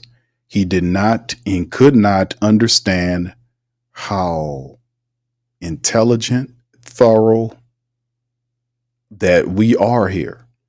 We are, and I'm not trying to say one thing or the other, but we different than most supporters because we demand you to be on a higher standard. And the Saints are losing because of ineptness, inability to hire the right personnel. And once they get personnel in there, they don't operate with timelines. They don't operate with ultimatums, or not ultimatums, but you have a plan. Like at the end of 4 years, we want to, or 2 years or 3 years, we want to be here. Like what most good businesses do. They have a mark every week or month of how much money they want to make. They have a certain amount of planning that they have with how much they're going to grow their business at a certain period of time. They have, they have a plan in place. They have a timeline. And based on the plan and the timeline, they maneuver or adjust based on the information that they have. That's what I'm saying. The Saints don't operate. They hire these guys and they just let them do whatever they want to do. And then you get pissed off because they're not winning. And then they come out and stand in front of you and BS you like Mickey Loomis does every year. Well, I heard all that other stuff before. I mean, and I heard the same stuff with Sean Payton. And then he went Drew Brees. It's 4-5, so we're done, and all this kind of stuff. Smacking gum, eyes bucking. Did Gail get on him? He says, "Hold on, that was a bad look, Mickey. You will go out there. You will. That was a very bad look. That was very unprofessional. You got up there bucking your eyes. That's not how we do here. Anything here in this organization, you will apologize to the supporters. You will go out there and you will apologize to them. None of that happened. She ain't give a damn. Dennis Lauscher, his big dumb ass sitting up there, let Mickey Loomis do it. And Mickey Loomis said, well, they didn't check me on that. I can do whatever I want to do. So he does. But the only one checks him, and I start making fun of him, is to bring light to the bad behavior that the Saints represent. So when you hear me mimic Mickey Loomis, ain't nobody care about no Mickey Loomis enough to mimic him. I did it to make light of him because he's a simpleton. So they could draw attention to how ridiculous all this is, man. So I basically turned him into a cartoon character that everybody enjoys to listen to. Hold on, goddammit. Hold on, I ain't a cartoon character. Hold on now. Yeah. Oh yeah. People like to laugh at you now because you're a fool, you're a moron, a chump, a simpleton. Because you're going away from logic. It's time, man. It's time for stuff to change, man. One more comment, then we're going to back out of here. The truth is, what rookie QB could learn from Derek Carr? Perhaps how to throw a hospital ball. Thank you, truth. Is truth number one. Derek Carr could show people some stuff, fam. I just think that I don't think he and we said this before. The Who Dat Nation is very clear. The Who Dat Nation do not like Derek Carr. They really don't like him. I would even say it's close to despising Derek Carr. They literally despise Derek Carr. And $150 million for 3 injury-plagued years, a possum-faced loser coach that backstabbed his team is almost too much to bear. So I totally understand. If most of them other people don't get it, they're not Saints people. They don't get it. Derek Carr didn't do nothing for us here. He might have done some greatness for the Raiders. He owned all their franchise records, and that's good for you. But he's done nothing for the Who Dat Nation, but take money that he didn't earn. $150 million is a lot of money for 3 injury-plagued years. That's a lot there. And people can see through that fake facade. I'm this big family man off the field, and then on the field, you pointing fingers at McCoy, you point fingers at Chris Olave, you blaming wide receivers for running the wrong routes when that's not what a leader does. A leader don't blame his teammates. A leader that's making $100 million plus takes the blame onto himself. That's how you get guys to love you and play for you. And that's the difference that people are missing. When he on that field, he turns into Devil Carr. When he's off the field, he's Angel Carr. Devil Carr.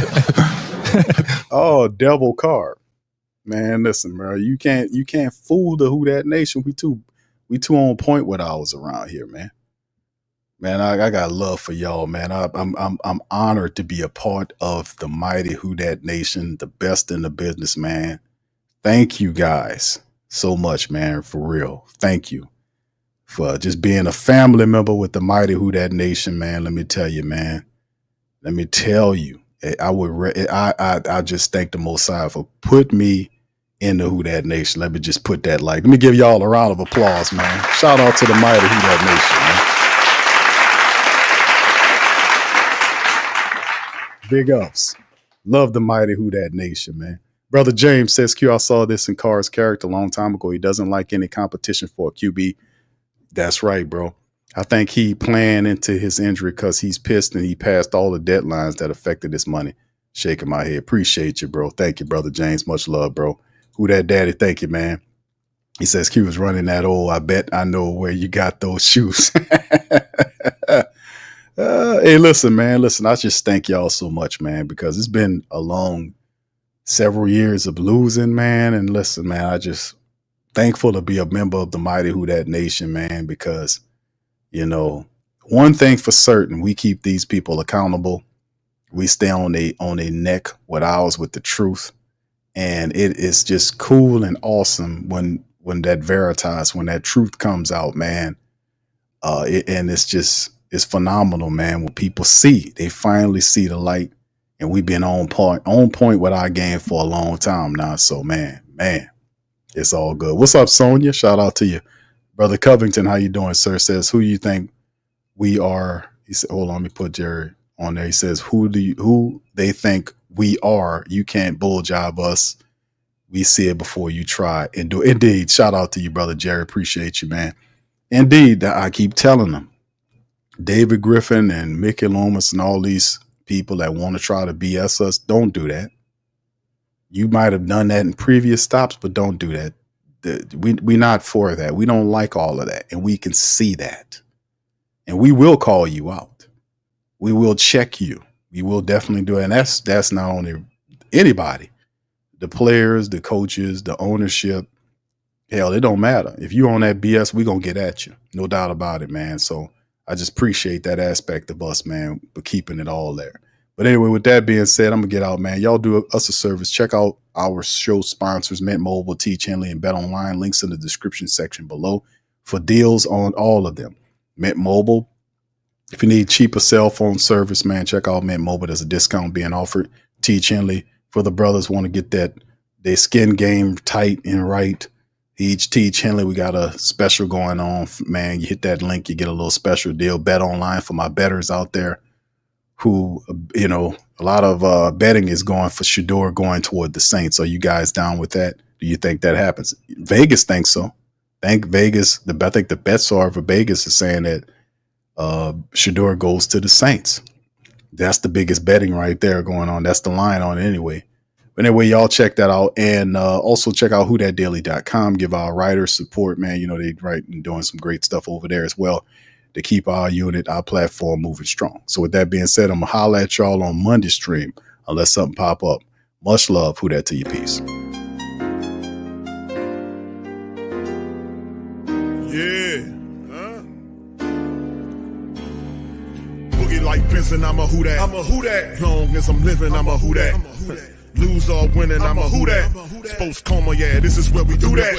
Where we do that, where we do that, where we do that, where we do that, where we do that. Boogie like Benson, I'm a who dat. I'm a who dat. Sports Coma, this is where we do that. Where we do that. Welcome, welcome, welcome. Somebody please better help. Running this thing like elf. I thank God every day I'm not a felt. Go to YouTube Live with Big Q and the guys. If you ain't ride or die, the bandwagon get flipped. Been marching in, that was way for the ring. I was yelling out your shade for the championship. Bucking on town, duck down.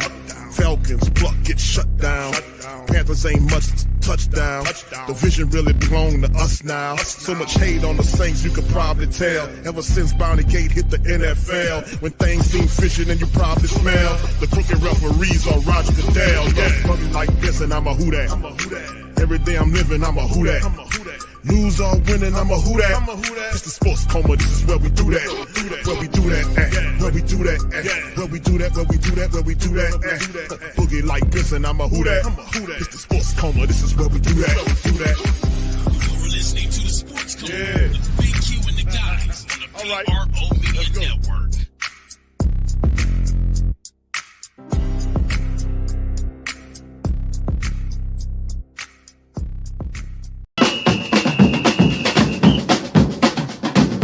Who that say they gon' beat them Saints? Who that? Who that? Who that say they gon' beat them Saints? Who that? Who that?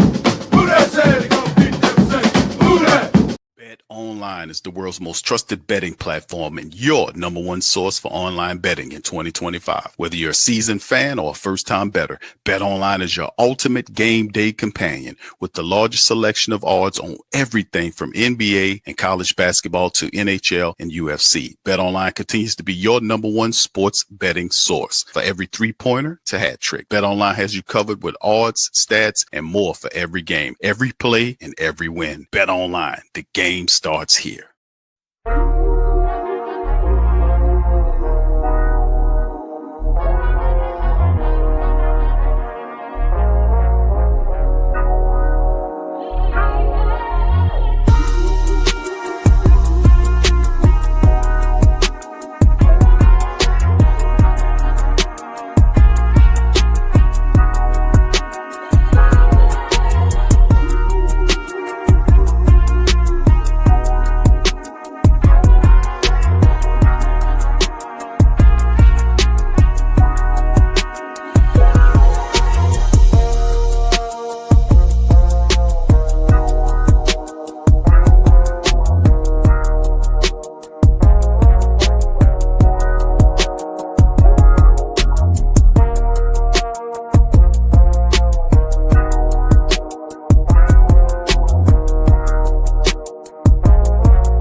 TheWhoThatDaily.com. That's right, TheWhoThatDaily.com. Your one-stop shop for everything New Orleans Saints, New Orleans Pelicans, LSU Tigers, even the top flight boxing news. So if you're a Who That and you're looking for a place to stay up on your team, TheWhoThatDaily.com is your site. TheWhoThatDaily.com for the sport Who That in all of us. That's right, the Pro Shop is the platform store where you can go and buy all the latest merch to support the platform. Available at the Pro Shops, we have dozens of hundreds of products available for you and your family. Unisex tees for men and women, hoodies and sweatshirts, tank tops, kids and baby items, long sleeve tees, mugs, pillows, wall art, bath bedding, face masks, phone cases, stickers, bags, fanny packs, socks, hats, and many other items. Please feel free to check out the Pro Shops. The link is in the description section below. And remember, it helps the platform continue to grow. Check out the Pro Shop and Who That too.